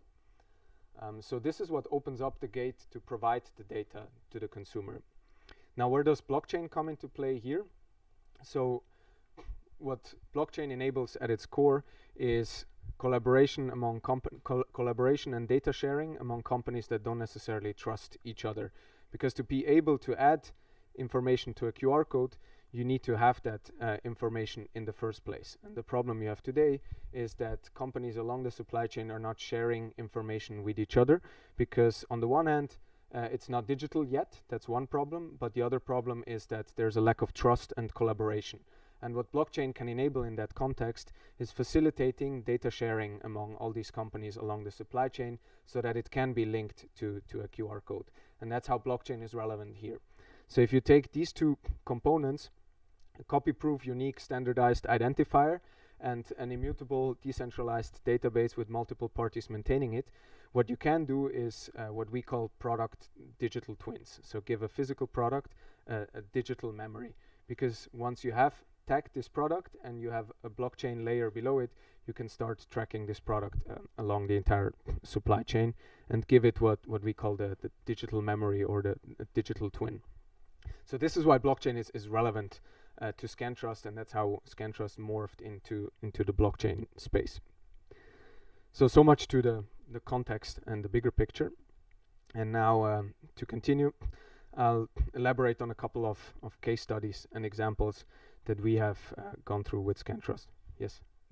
So how do you, because you have your own implementation of this QR code, right? That's not replicable by other parties. Does it come on top of the GS1? So the Scantrust QR code essentially has two components.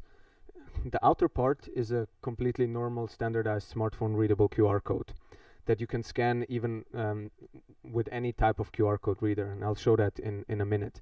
The IP of Scantrust is this inner part, the secure graphic that you have, and that's a special graphic that is configured in a way that the first time you print the QR code, this graphic loses around 30% of the information.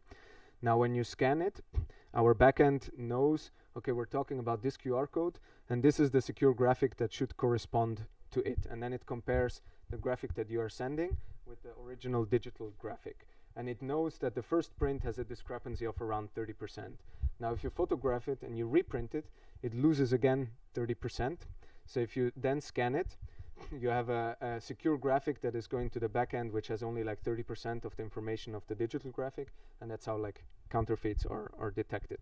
But the outer part of the QR code, it's just a completely normal QR code that follows the same standard that GS1 has established. So Scantrust examples, I'll share 3 case studies with you tonight. The first 2 are in private permissioned area around sustainable coffee sourcing and pork meat traceability, and the other one is in the public permissioned space, which is a bigger project that we are starting. Since I think we have some blockchain newcomers here in the room, just a few words regarding these 2 terminologies. Private permissioned means you have a blockchain use case which is maintained by a couple of companies. So 5 companies create their own blockchain and use it for a private use case. Here we have 2 examples, and the other example, public permissioned blockchains, are blockchains where everybody can read, and it's a publicly open system, but not everybody can write. So the infrastructure is maintained by a group of companies, but in principle it's an open system where everybody can read and can put data in there.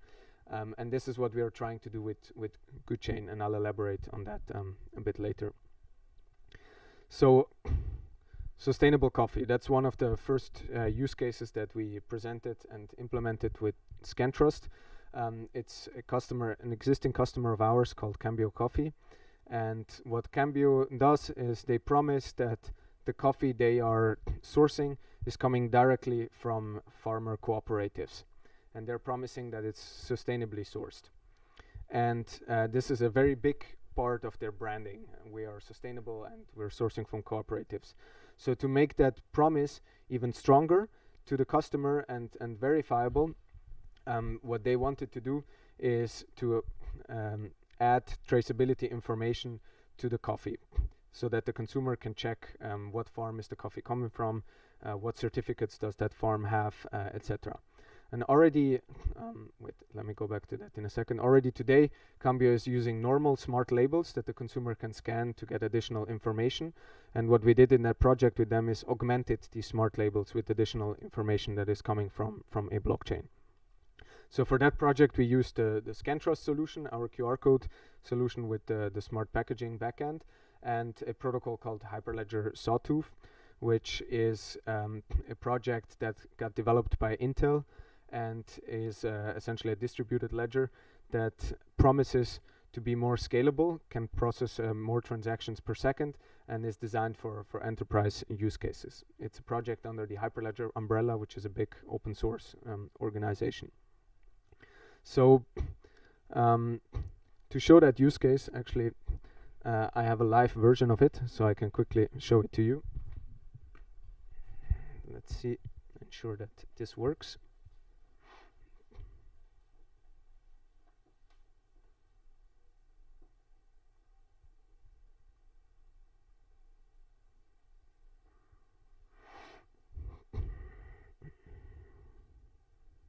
Just give me a second.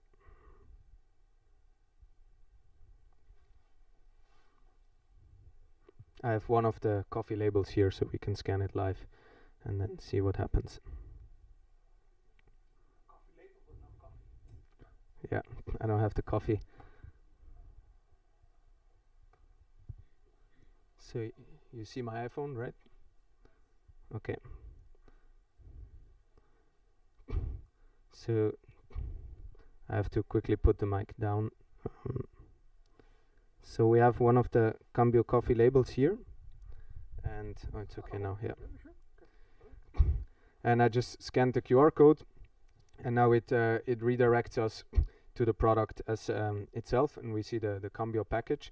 Just one little remark: I used a normal QR code reader now. You saw that. If we use the Scantrust application, what would happen is it checks also if the QR code is real, and then it tells you this is a package that is original or it's a fake package. I'm skipping this because it takes a little bit of time. So here we just access the product, and there's two types of information that the consumer access. On the one hand, normal information about the product as such, and this has nothing to do with blockchain, so that's stored on a centralized database, and it's just more information about the product, what you usually know from the package. So ingredients, what type of coffee it is, and any type of information that is relevant to the consumers. Also allergens and other types of detailed information about the product. And then the other type of information that you have is what we call the track and trace information. So what you can see here is a number of things. And the information that is here on this tab is directly coming from the blockchain, which in our case is a cluster of Hyperledger Sawtooth nodes. So the query that this front end here is doing is going directly to the blockchain and getting the data from there. And what you see here is, for example, the harvest details. When was it harvested? You see the certificates that the farm had that sourced this coffee, and a hash of this certificate is stored in the blockchain itself to prove that this is a real certificate. And you see the hash here. Can you see that from your? You see a hash of the certificate is stored in the blockchain. A hash of the eco-friendly certificate is also stored in the blockchain. The information about the cooperative, the shipment information, all of that is stored in Hyperledger Sawtooth, so that you can give more authenticity and trustworthiness to the data. Now in this project, it was a pilot project that we did, and the whole blockchain was essentially and is still managed by Scantrust, because Cambio Coffee doesn't have any knowledge about blockchains. So we had to set it up and we had to upload the data.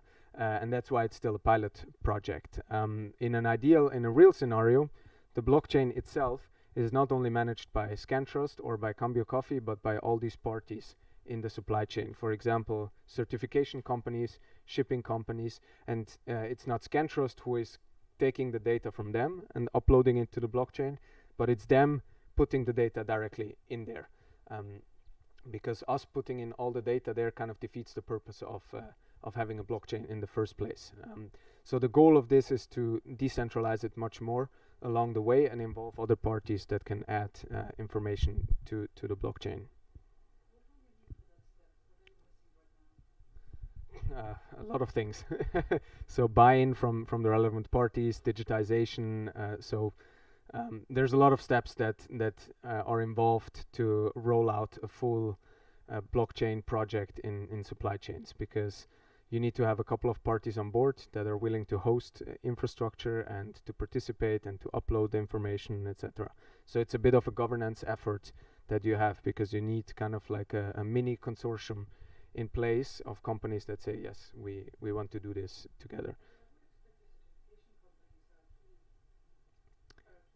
Right now, yes. Right now, yes, definitely.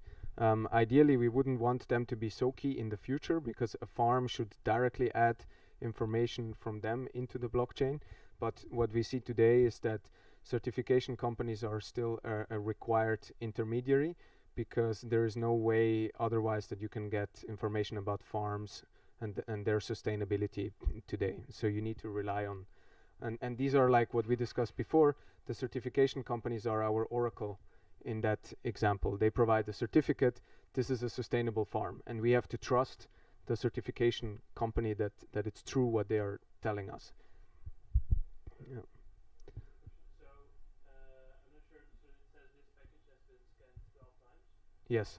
Because the normal supply chain, the package itself is not really scanned 12 times. So I mean, first of all, the reason why it has been scanned 12 times is because this is my demo tag, and every time I scan it, it counts it. But this is a label that is on the consumer side right now. So the consumer is scanning it. There's two ways how you can get the data from the supply chain to the code. Either the code itself moves across the supply chain, and you scan it, and then it opens a portal and you add information. Or you have just a normal web entry portal that parties are using to add the information, and then at a later stage this information gets linked to the QR code. Yeah, so would you have another code on the box, for example, and then that information will be transferred to... For instance, or you have no code at all, and you have another way of adding the information to the blockchain, and then you link the code to the blockchain. Good. I guess I have to speed up a little bit. No, I would say. Okay. How do I go back in here? Good. So the demo worked, so I can skip my backup in case the demo had not worked. The second, you always have to be prepared for all the potential outcomes. The other case study I wanted to share in the private permission space is from a fast-moving consumer good company. I cannot say the name right now because we are implementing it as we speak, and it's not public yet. And this is related to traceability of pork meat. So this company is looking at providing information about the provenance of pork meat in their soups that they sell to their customers. And the reason why they want to do this is because they want to be ahead of their competitors and want other ways to engage with the consumer and have like a nice way of interacting with the customer. So for this project, again, we are using Hyperledger Sawtooth. We know the platform by now, and we believe it's good for supply chain use cases. And essentially the way this use case works is there's 4 parties involved before the consumer. There's the pork farm that creates pork, and then they ship the pork to the meat processor, who butchers it and processes it, and then the meat processor ships it to the production facility, which makes from meat they make powder for the soups, which are then packaged in the packaging facility and then delivered to the retailer.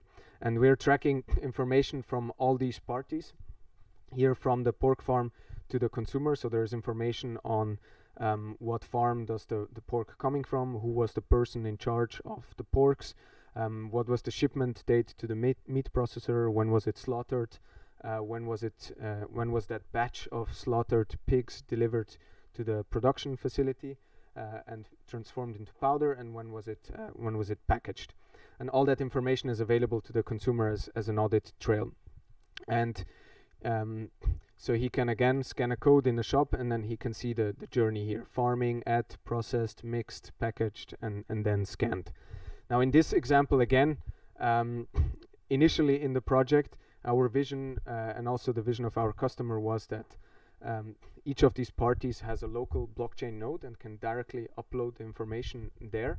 But again, we figured that it's quite challenging to have a blockchain portal at a non-tech savvy meat processor in Vietnam. So right now it's again the company itself for this pilot project that is collecting the data and then uploading it. But they again put a lot of emphasis on the fact that they want to decentralize this system and involve these suppliers at the later stage. Good. So that's the other case study I wanted to share for private use cases. And then I have one more case study or project that we are doing that I wanted to share, which is the GoodChain project.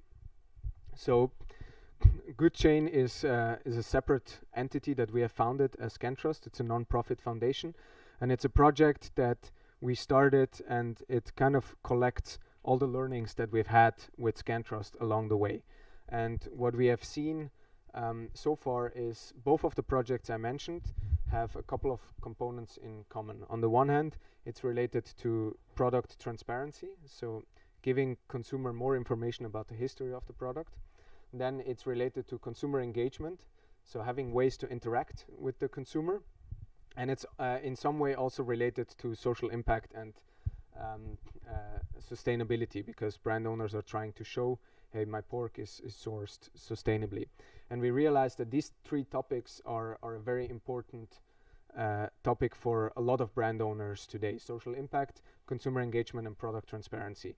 So we decided that we believe this is a industry-wide problem, and we wanted to launch an industry-wide initiative that we call GoodChain, which is supposed to be an open ecosystem to promote product transparency, social impact, and consumer engagement, and combining them in one platform.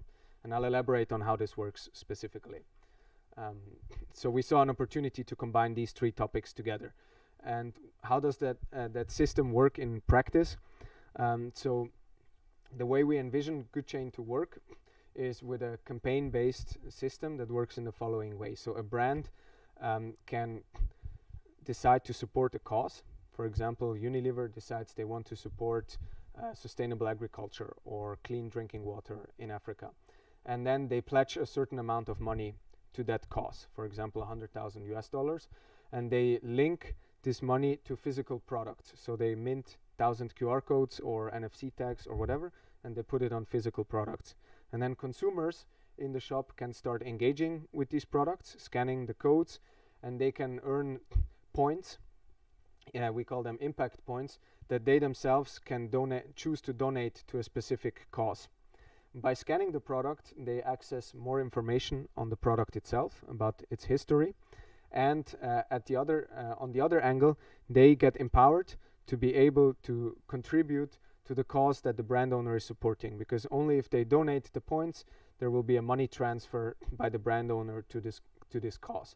And this is a way how you can combine the three topics of, on the one hand, social impact, on the other hand, product transparency, and as a third pillar, consumer engagement, together into one campaign type.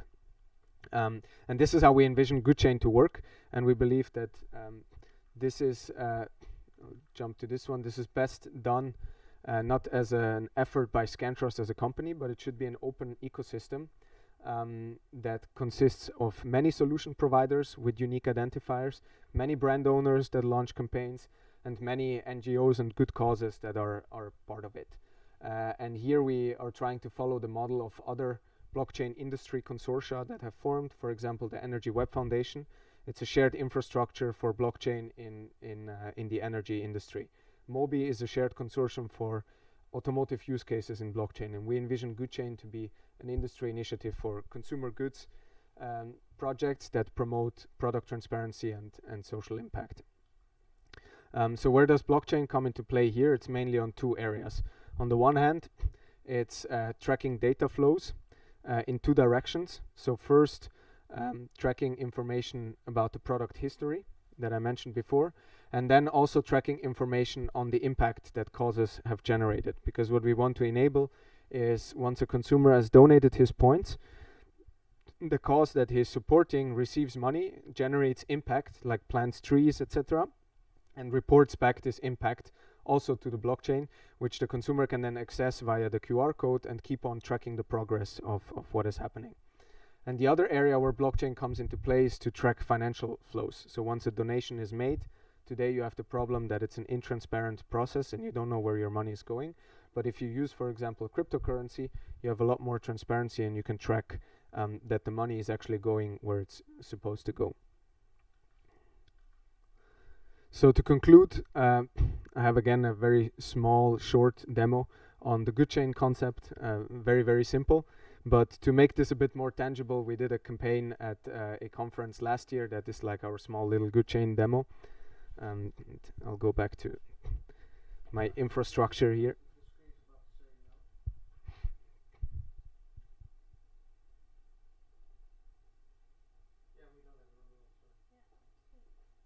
Let's hope this works.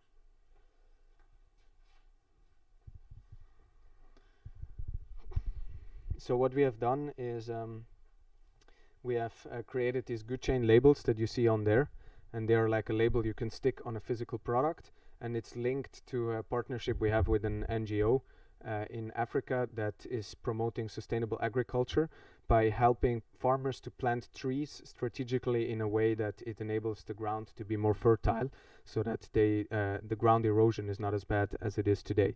And so every time you scan a code, we as Scantrust plant a tree in Africa, and that's like the idea to show people a bit how good chain is envisioned to work. So I'll just go back to my screen. So usually I put the good chain label on a it's dead.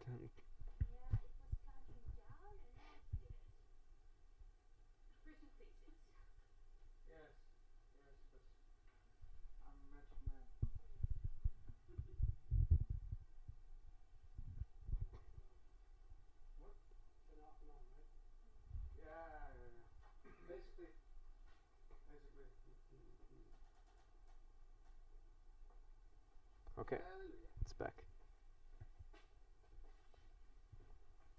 So we have this, usually I put the good chain labels on a physical product to make it even more tangible, but today I didn't manage to do that. So we have them on our business cards. Here you see one of these, one of the good chain labels, and this redirects us to our tree counter, and you see that with we have so far had 262 scans. We've planted 262 trees, and you can see some more information about the cause as such that you're supporting, and this could be co-branded. You see your logo here. Any type of brand owner could put their logo here.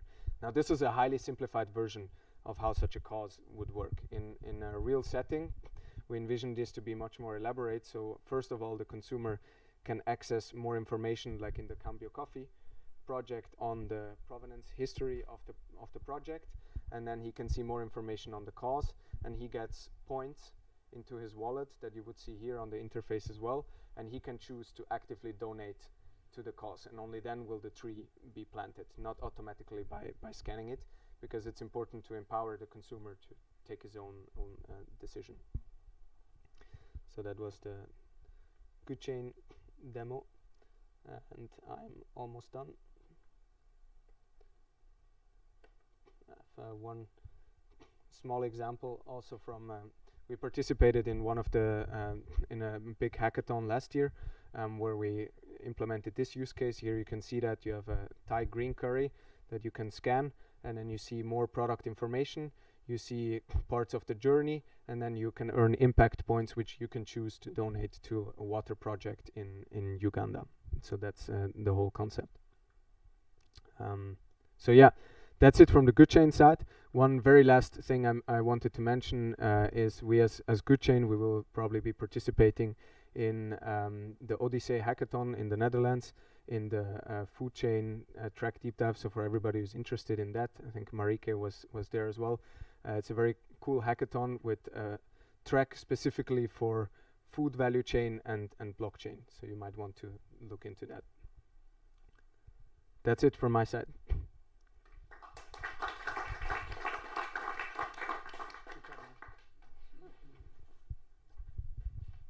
Well, thank you very much, Ricardo. I would like you to invite you to take place here, actually, because I will save the questions for now, because we have time to consider, because then you can ask them all to the whole panel. So I would not only invite Ricardo to take place. Chris, can we have the next slide, please? Because I don't know where my clicker is. I also would like to invite up to here Erik, and you all... I don't see Erik. Oh, Erik, I was looking for you in the back. Erik, and you've all briefly heard of Erik when he introduced the startup village here. But he will also be, next slide please, be part of our panel. So Erik Boer, come on up. And big applause. I'm not tripping everybody. Let's stick to this corner. I would also like to invite Martijn Wismeijer. And Martijn Wismeijer is, I think, founder of General Bytes. And General Bytes has Bitcoin ATMs. Very exciting.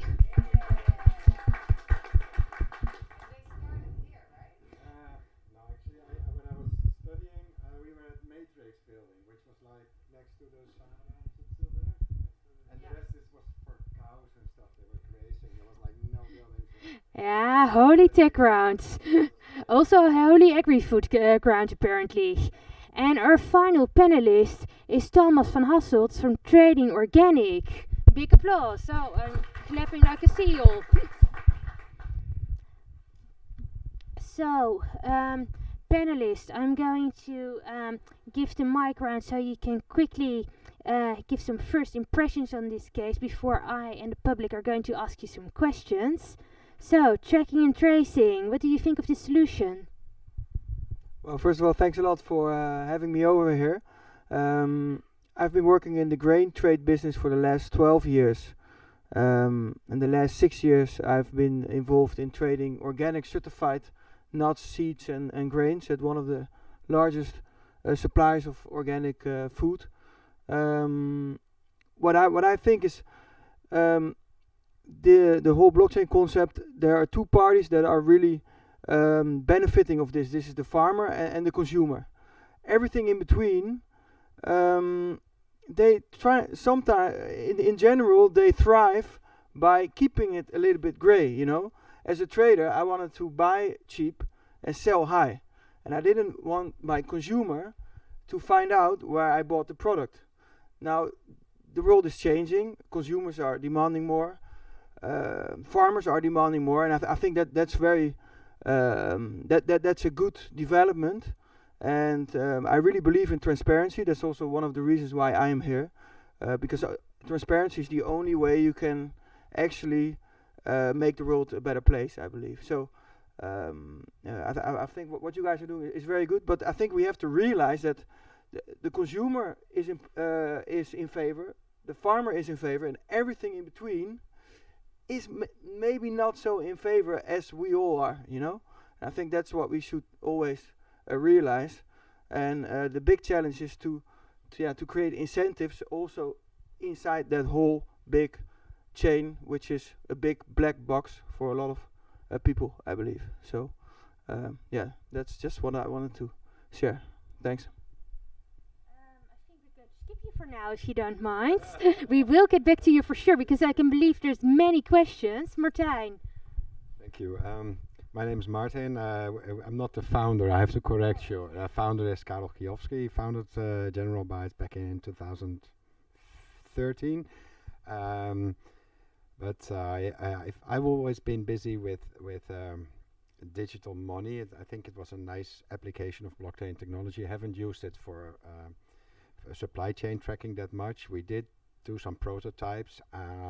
Our main selling point, we thought, was that it is distributed and it's transparent and it's all fair, but we found out that none of the consumers really cared. So I think whenever you do a blockchain project with supply chain management, make sure that you know what to tell the consumers, because man, it's like privacy and decentralization. Nobody cares. Everybody's on Facebook anyway. So, and it's the same for supply chain management. They don't care, but they do care the moment everything is like there's something wrong.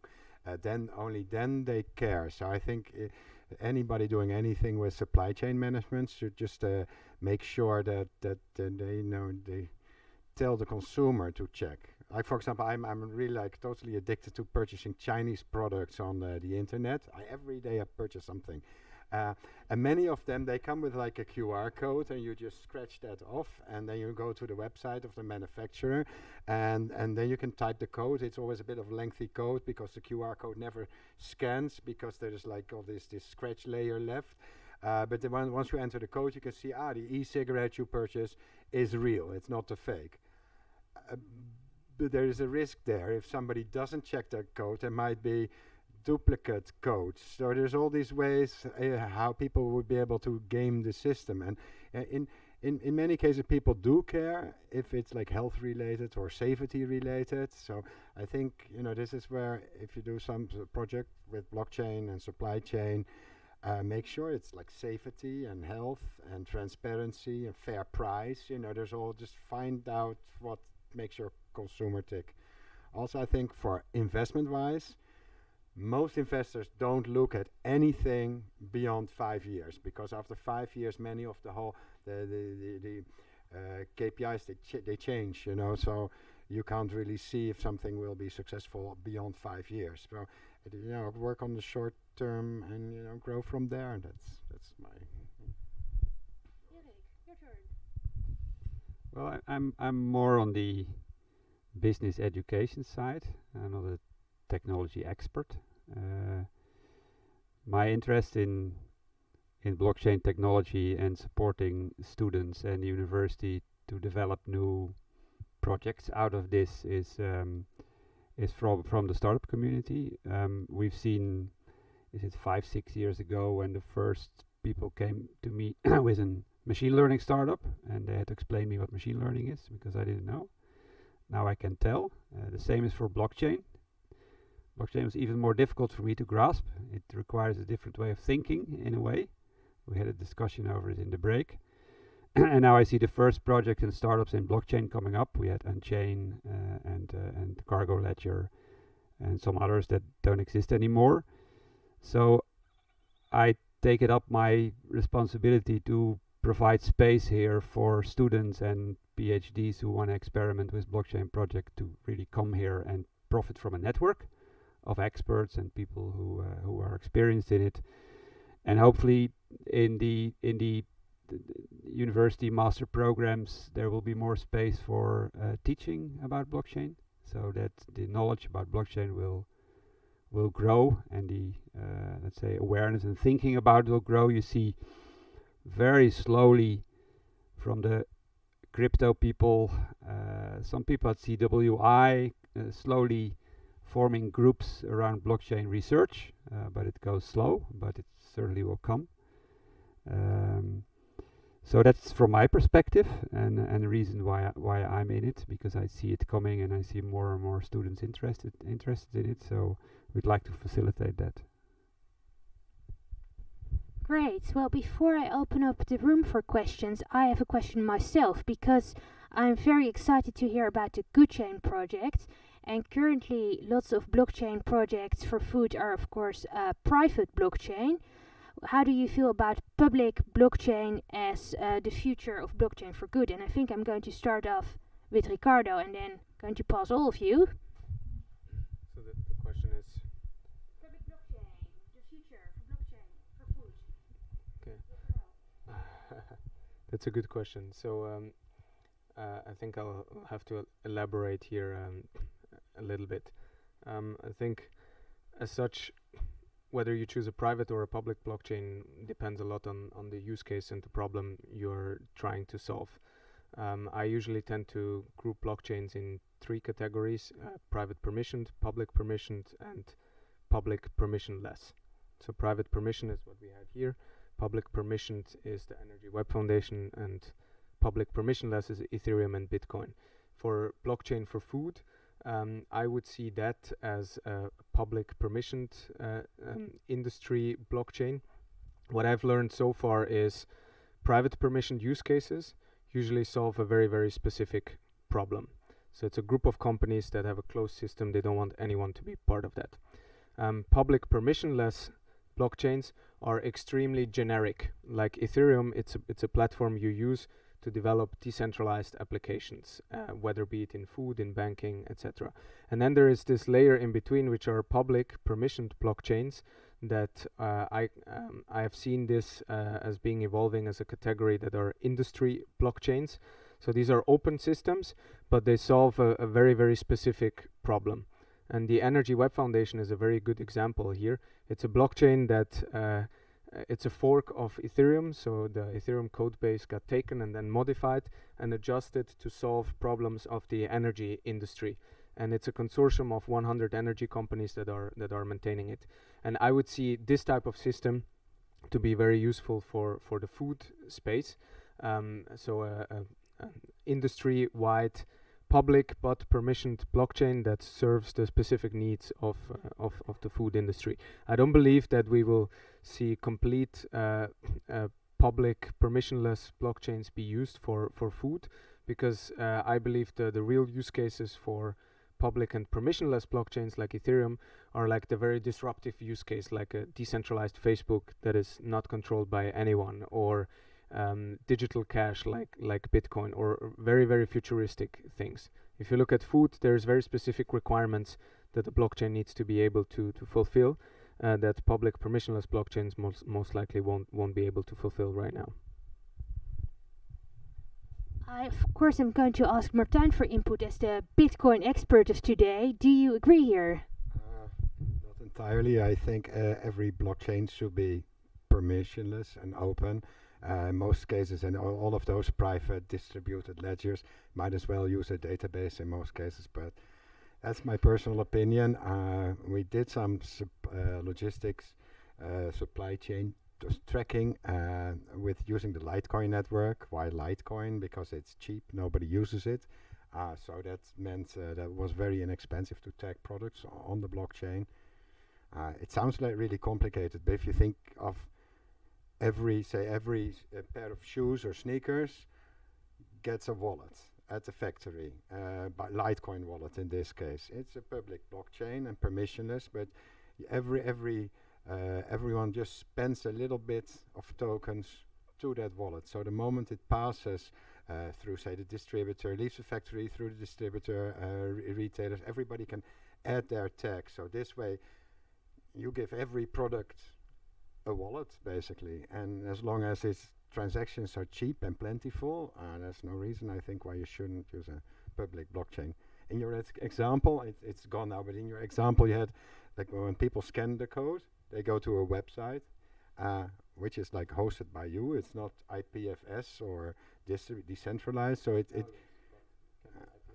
okay, but it's that's my main gripe with it. So in many cases, I think people are just better off using a database or use a public blockchain. Well, that's just my 2 cents. But anyway, who's next? Sorry. No, I'm not sure if I'm next. Am I next? Can I like very much your presentation, Ricardo. Thank you very much for this. It was very, very informative, and I can see that you're very knowledgeable on the topic. What I'm struggling with is still the word trust in the whole blockchain discussion, because if I look at the coffee that you presented as an ignorant consumer, there can be on the package of coffee, this is good coffee, right? Or I can go into your blockchain project. But I mean, they're both as trustworthy to me as an ignorant consumer as your, let's say, quite far-fetched, complicated technological approach proving that this coffee is good, whereas the producer printing on it, this is good coffee, might be wrong. So I'm very curious to hear from you, when do you think there will be the kind of turning point that me, the ignorant consumer, can really trust the blockchain more than the print on the package? This is something I'm still struggling with. Can elaborate on that. So first of all, the main problem we have is that the consumers don't trust the brands anymore as much as they did in the past. So the brand writing, this is good coffee, will not be enough in the future anymore.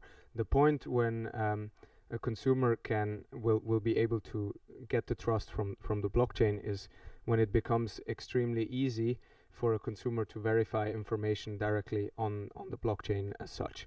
And here we are not there yet in terms of usability, but if you provide a consumer a QR code and he scans it and he sees a transaction and he sees a hash of that transaction from a certificate, he should be able to independently verify that what he's seeing there is real with a simple mechanism. Go into the blockchain, do a query, and verify that this hash is really there and it's from this transaction, etc.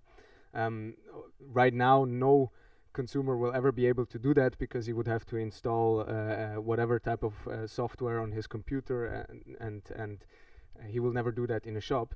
But if we have enough usable solutions so that from a smartphone directly you have a light client that can communicate with a blockchain and check information directly there, I think that's the point where you can really get the trust from the blockchain.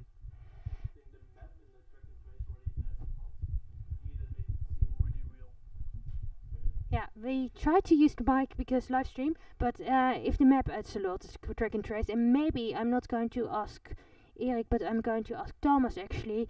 You work with bio food. Will the bio consumers trust their smartphone here and the tracking and tracing and QR codes? Yeah, I think that goes in line with your question. Indeed, it's organic, by the way, in English, bio-organic. That's a very good question. I think the future will learn. But I learned what is an oracle today, and I think those are key points, of course, in this food chain, that you can trust your sources, and that goes also with the incentives of the people or the incentive you give the people, or the system that provides the information. When I think about public or private, there's the food authorities like the NVWA we have in the Netherlands, highly understaffed. SCAL, our organic inspection body, also highly understaffed. They are, of course, looking at solutions like blockchain in order to release some pressure from their workload. And I do believe that blockchain for the public institutions could be a very relevant solution. There again, do we need to change policies, and is the future up for a rule or a regulation even that certain supply chains have to commit to a blockchain technology? Perhaps, that could also be one of the future scenarios where maybe a system that was created to maybe let go a little bit of public institutions, maybe they will adopt it and use it, So I think it's quite interesting times are coming up in that light, let's say. Cheers. Some questions here from the room. Yes, maybe you have to move to me because, it's a long one today, but still. Ladies first? No, yes. Hello, I'm a student from VHL, Sustainable Agricultural Value Chains, and you've been discussing trust a bit, and the whole evening we talked about the traceability of packaging. I think if you look, for example, at coffee, I have certified coffee and non-certified coffee. There is a possibility to hustle it at, for example, a cooperative or a coffee washing station. Is there in the future a possibility to track the product itself, if you talk about bulk products for grain, for example, or coffee, rather than tracing the package? Also ties in very nicely with our FIB case. Volunteers. Yes. So yeah, I think the challenge we have today is with Scantrust we operate in the downstream part of the supply chain after the product has been packaged, and upstream traceability is still a big problem. So that's why I mentioned before that right now what we use in the upstream traceability part are the certification companies as an oracle. So that's what we have to trust in order to be sure that the information we get that this farm is biologically certified is true. And most of the projects, not also in agriculture, but also in mining or in pharma or in seafood, whatever type of project you have which has an upstream component, usually rely on certification companies. On the short run, I don't see any solution around that, but on the long term, if we go very futuristic, you can think of starting to track the product directly at its origin. If you have like IoT sensors in the ground of a grain farm coupled with geolocation data, and you equip these sensors with a private key that can directly sign the data that it is generating, and this data directly goes to a blockchain, you can start tracking a product at its origin. But of course this is not very trivial to do, but I do see that on the long term this could be possible. But on the short run, I think the viable solution, the only viable solution, are to still rely on certification, on certifiers. I think in case you can find a product that you can uniquely identify, for example, you can scan its genetic makeup, for example, like instantly. Or a good example might be diamonds, because if you can get like a unique identifier out of a diamond with these diamond scanning things, and those diamonds you could hash that fingerprint and then store that on a blockchain. You know, whether it's that's an option, but individual grains, you know, that will be difficult. So that's why I think the focus is primarily on the packaging. Also cost-wise, it will probably cost something to track the product. So if you have a high value item, like for example some medicine, which are prone to counterfeiting and faking, it's this way it's easier for the consumer to just track the packaging. And yeah, I agree with you. It would be best if we could track the individual products, but yeah. There's a company, Aosta, you might have heard of them, who are printing actually barcodes inside the pumpkin or inside the tomato, or well, tomato I'm not sure, but at least they are also making some moves that direction, so you can actually trace the actual product. Yeah. Do we have more questions here? And we're also kind of winding down, so final questions. I see one here, one there. Right? There was a question. Yeah. So maybe not really a question, but more like, what's the main goal of everybody is here interested in?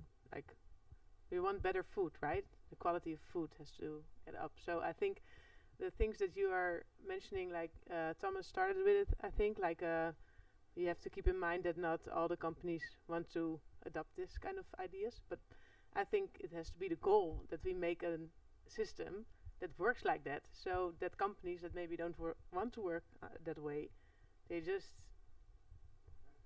yeah, or they stop existing. Like, that's the whole goal. I think we have to, yeah, have to. I think your idea about also the goal, if I may add to your argument, if you look, oh, excuse me, if you why we came, or I don't know his name, I'm not good, I believe it was a Japanese name, the white paper, it was to, if you make a financial transaction, there are several companies within a transaction before it arrives where you want it to be. So the whole idea, what I believe behind the blockchain, was to delete those actors or stakeholders out of the chain or value chain, food. So I think I agree with you that we have to start thinking about organizational changes if you want to implement a blockchain properly within an agriculture value chain around the world. This is not going to work like this. I will probably hurt some people. So let's move to the other side. I want to add to their comment and also to the remark that Thomas did, that maybe a trader or the person in between can add to the chain to explain how the food gets to your plate. Because, for example, pineapples are produced in Brazil. So if we want fresh food, fresh, sustainable, maybe you just need to move to Brazil to eat the pineapple. But then, let's say that there is a company that is making the effort to go there and find a way of transport this food, so you here in this weather are able to eat this pineapple. So maybe if companies like Tradin are able to show that value that they add to the food that is in your plate, maybe they can also participate in this blockchain. I'm looking at my panelists. Is anybody wanting to add something to global food integrity, or do I go to the next question? Global food integrity. Yeah, maybe one short comment of an opportunity that I see is what I've observed in other industries is if you have a problem that would benefit everybody, but like increasing global food integrity, but there's not enough incentives to make it happen. Sometimes the regulator steps in and just decides that now there is a new law and we just have to do it. And this happened, for example, in the pharma space.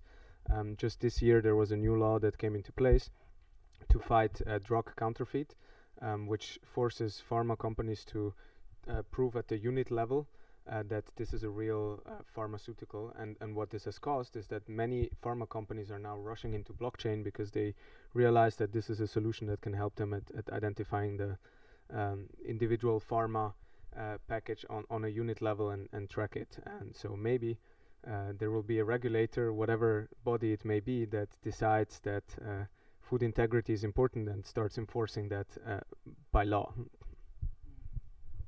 Sorry, but in terms of for the food industry, I think it all starts with the consumer, and then it gradually drips down the whole chain. You know, so I think the challenge is to make the consumer aware that some supply chains aren't transparent, and I think that's really the starting point. And if you can gather consumers together and lobby, maybe you can also change the policymakers so that they adapt a certain new way of transparent food systems that should be implemented. You know. Sadly, time for my final question because we also have pitches. Yes, so I also agree that I think we should focus most on what's the added value for the customer, because from there, if there's added value for the customer, then also suppliers will think it's important and start focusing on it. But what I miss is like all of the cases that we see is often like customers can look at one individual product and they see, oh, it comes from here, but me and myself, I'm not gonna dive into one specific product. I'm gonna buy 30 products at the same time. I don't care that much about one single product. Do you think there will be a use case for more higher on a higher level that customers can see what they, for example, how many kilometers all their goods traveled, what they bought at once? Don't you think that on that level it would add more benefit? Also because lots of this stuff is about whether it's organic, but nowadays people care a lot about, I think people care a lot more about the environmental impacts, which transport costs adds a lot, so you could analyze that. I think I hear some sounds from that corner. Yeah, there's a company called Orkla in, I think it's in Sweden or Norway, in Scandinavia, and they are actively now going to put the carbon footprint per product on their packaging. So there's definitely a tendency to also put those aspects on the packaging. On the other hand, we have to be careful that we don't get lost in all these certifications, of course. I'm personally a big fan of organic, of course, but you have Rainforest Alliance, UTS, Demeter, Milieukeurmerk. So that we have to be careful that we don't make too much confusion, create too much confusion in the market with all those certificates. I tend to disagree. I mean, of course, it's totally not the same, but I disagree because I think in general conventional products have a higher carbon footprint than organic. But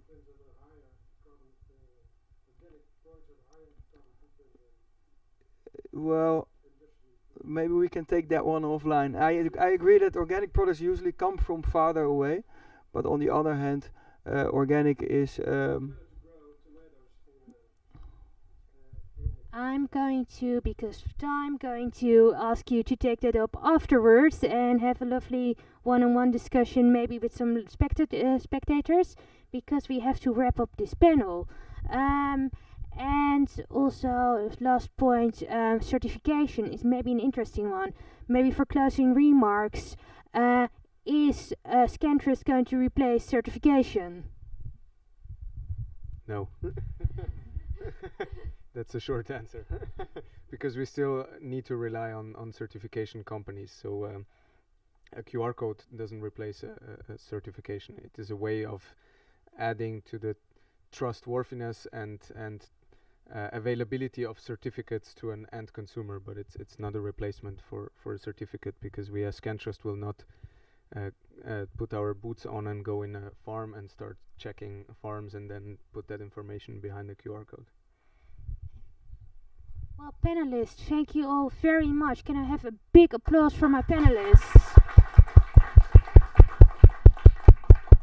And now we're almost closing the meetup. Of course, there is still room for some pitches, not pigeons, they're not invited. We have 1 minute pitches, and I want to invite up everybody that wants to pitch to line up here so I can very quickly go through. So 1 minute to share your blockchain project or your wild idea, and I think I'm going to start it off with Christian. So hi, it's me again. I'm still Chris. I'm still from the Fork, and I'm still a trainer. I don't have a blockchain concept of my own, but I guess I'm in the unique opportunity or place to help you with yours. So I am here to tell you that we organize trainings, and I would very much like you to explore this technology with me. That's it for now.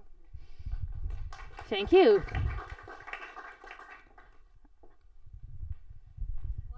Yes, I'm here for Nature 2.0. Actually, it's a movement. Yeah, already, like, for me it was the first time here, and it's just a surprise that there are so many people that in the same community. But Nature 2.0 is actually a vision on the future, where we take inspiration from nature, combine it with technology like blockchain and AI, and come up with new narratives and new systems to systems that are based on abundance instead of scarcity, self-owned or ownerless, but self-owned, machine to machine, and like create a system for commons, for example, food. So what we do is actually going for that disruption, and the crazy ideas that we just heard are maybe a little bit for the future, but we think it's possible because all the technology is there. It's only we, like us humans, who maybe don't want it. For example, the food supply chain, a lot of companies are there to make money, but it's not good for the main goal that we want healthy food. And we are also in the same hackathon as Trust is. So, but we are Nature 2.0 track, but it's more we want to cooperate with all the other tracks. So I think our vision can help people to build that disruptive idea that is possible, but we can maybe help with that. So that's it. Thank you very much. See another picture over here. And please line up if you want to. Yes. So hello, I'm still Bart, but now I'm standing here for the Blockdam community, which is a community every Tuesday, which is today. So that was earlier today in Amsterdam in Meet Berlage. There we have this blockchain co-working day. So for all you people preparing for the hackathon, for instance, or working on another blockchain project, and you want to share your experiences with others, you want to learn stuff from others, and that others can learn from you and from the problems that you try to solve, then come on Tuesday to Meet Berlage. We start at 10. It's free, and there's a nice bar where you can buy coffee and lunch. And what? Recommended. Yeah, it's recommended. So there's a lot of fork people coming there as well every now and then.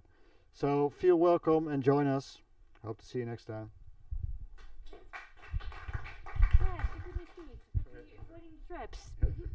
Sorry, I forgot to mention. We said we make Bitcoin ATMs, but they're running off like an ATM server.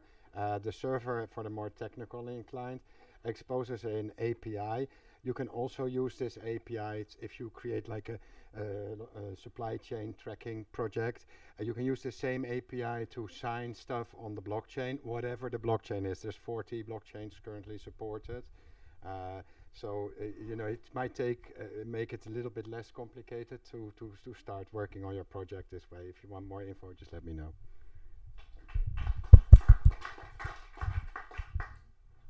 So blockchain is all about community. We already heard 2 community pitches. I have another one to add, something I forgot before. So apart from Scantrust, I'm based in Berlin, and I'm running an association with a few others called BearChain, which is an association in charge of promoting Berlin, the Berlin blockchain ecosystem. And what we really aim at being is, so the Berlin blockchain ecosystem is huge and it's very vibrant, but it's very fragmented. So what we are aiming to do is having one central point of engagement. We're organizing a lot of events for the community itself, but then also interacting with other stakeholders, so with politicians, with investors, with corporates. So if you need an entry point to the Berlin blockchain ecosystem, then BearChain is one of the communities to join, bearchain.com. And I think my final pitch of today. Yes, thanks for the video, Chris. I think this coming up. This is what I founded last year. It's an event where we bring together the whole organic sector. Ik geloof dat de biosector een stapje is in de goede richting. Vanavond hebben we de 8e editie alweer en we kijken ernaar uit. En we houden heel erg van goed eten. Houden we nog meer van eten wat echt goed is gemaakt. Waarom kom ik nou naar de bioborrel de tweede keer? Om de ontzettend interessante presentaties. Je leert er ontzettend veel van. Je komt hier altijd weer met nieuwe marktkennis weg, nieuwe trends. En ja, het is gewoon heel gezellig. Waarom iedereen naar de biologische borrel moet komen, omdat het een mooie gelegenheid is om mensen uit hetzelfde vak te spreken. Er zijn niet zoveel bijeenkomsten waarbij mensen uit de sector vertegenwoordigd zijn. En het is een informele, maar toch informatieve sfeer om elkaar te spreken. Dat er meer dan 1 miljoen zijn die diabetes 2 hebben. Hoe zijn we daar dan mee bezig? We zijn bezig om te kijken, kunnen wij gezondere producten introduceren? Kunnen we de producten die minder gezond zijn juist wat gezonder maken? Ik ben Mathilde Meijers van Planet PR en Communication. Ik vind de bioborrel altijd heel erg leuk, omdat het een heel gemengd gezelschap is. Mensen die al heel lang meedraaien in de biowereld en ook nieuwkomers met interessante, innovatieve ideeën. Gewoon oude bekenden weer zien, praten over wat ons bezighoudt in de biologische wereld. Terug naar de kijkers thuis. Er zijn niet veel plekken waar je andere voedselondernemers tegen kan komen. En dat is nou juist zo nodig als je voedselondernemer bent. Want er zijn zoveel vraagstukken waar je tegenaan loopt. Dus het is hartstikke leuk om andere mensen daarover te spreken die dat ook, zeker hier op de bioborrel, die dat vanuit een soort bevlogenheid doen. This is my uncle. I organized it together with him. Maybe you can give him the last second of the... Dat was de 8e bioborrel. Tot de volgende keer. So he works for an organic herb house here. I tend to agree with Koen a little bit. Organic is not, we are not there yet. I think it's a step in the right direction.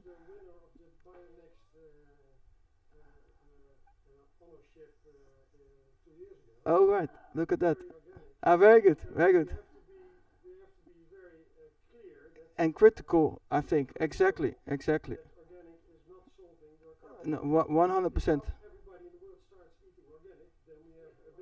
Exactly. No, that's exactly one of the reasons why we come together to address these kind of topics. So the next one is the 18th of March, and you are all more than welcome. Cheers. Okay, Chris, presentation please. Okay, well, thank you, and I think we have a lovely debate. Now when closing up, I'm looking at my final slide because I want to direct you to the YouTube channel. It also has a nice scannable QR code. There you can find meetup registrations for the meetups you might have missed. Oh, yes, Chris? For the meetups you might have missed. And of course some interesting other content. Oh, this is not the YouTube, this is the YouTube. And the next, did everybody scan it that wanted to scan it? Yes, yes? Yeah, it's still here. Oh, the other one was the training. I will put it on the training after, yeah, you just bought a yeah. Next Friday. Next Friday. Training next Friday. This is the YouTube. And scanning, yes, it's very exciting like this. Okay, I will put it back on the YouTube because I want to announce next meetup. It will be March 12th, and we have a Wageningen company over, namely Agels, and they will talk a bit about their solution, how they do tracking and tracing in the pork supply chain. Very interesting stuff. So I hope to see you all again next month. And for now, I wish you a lovely evening. Oh.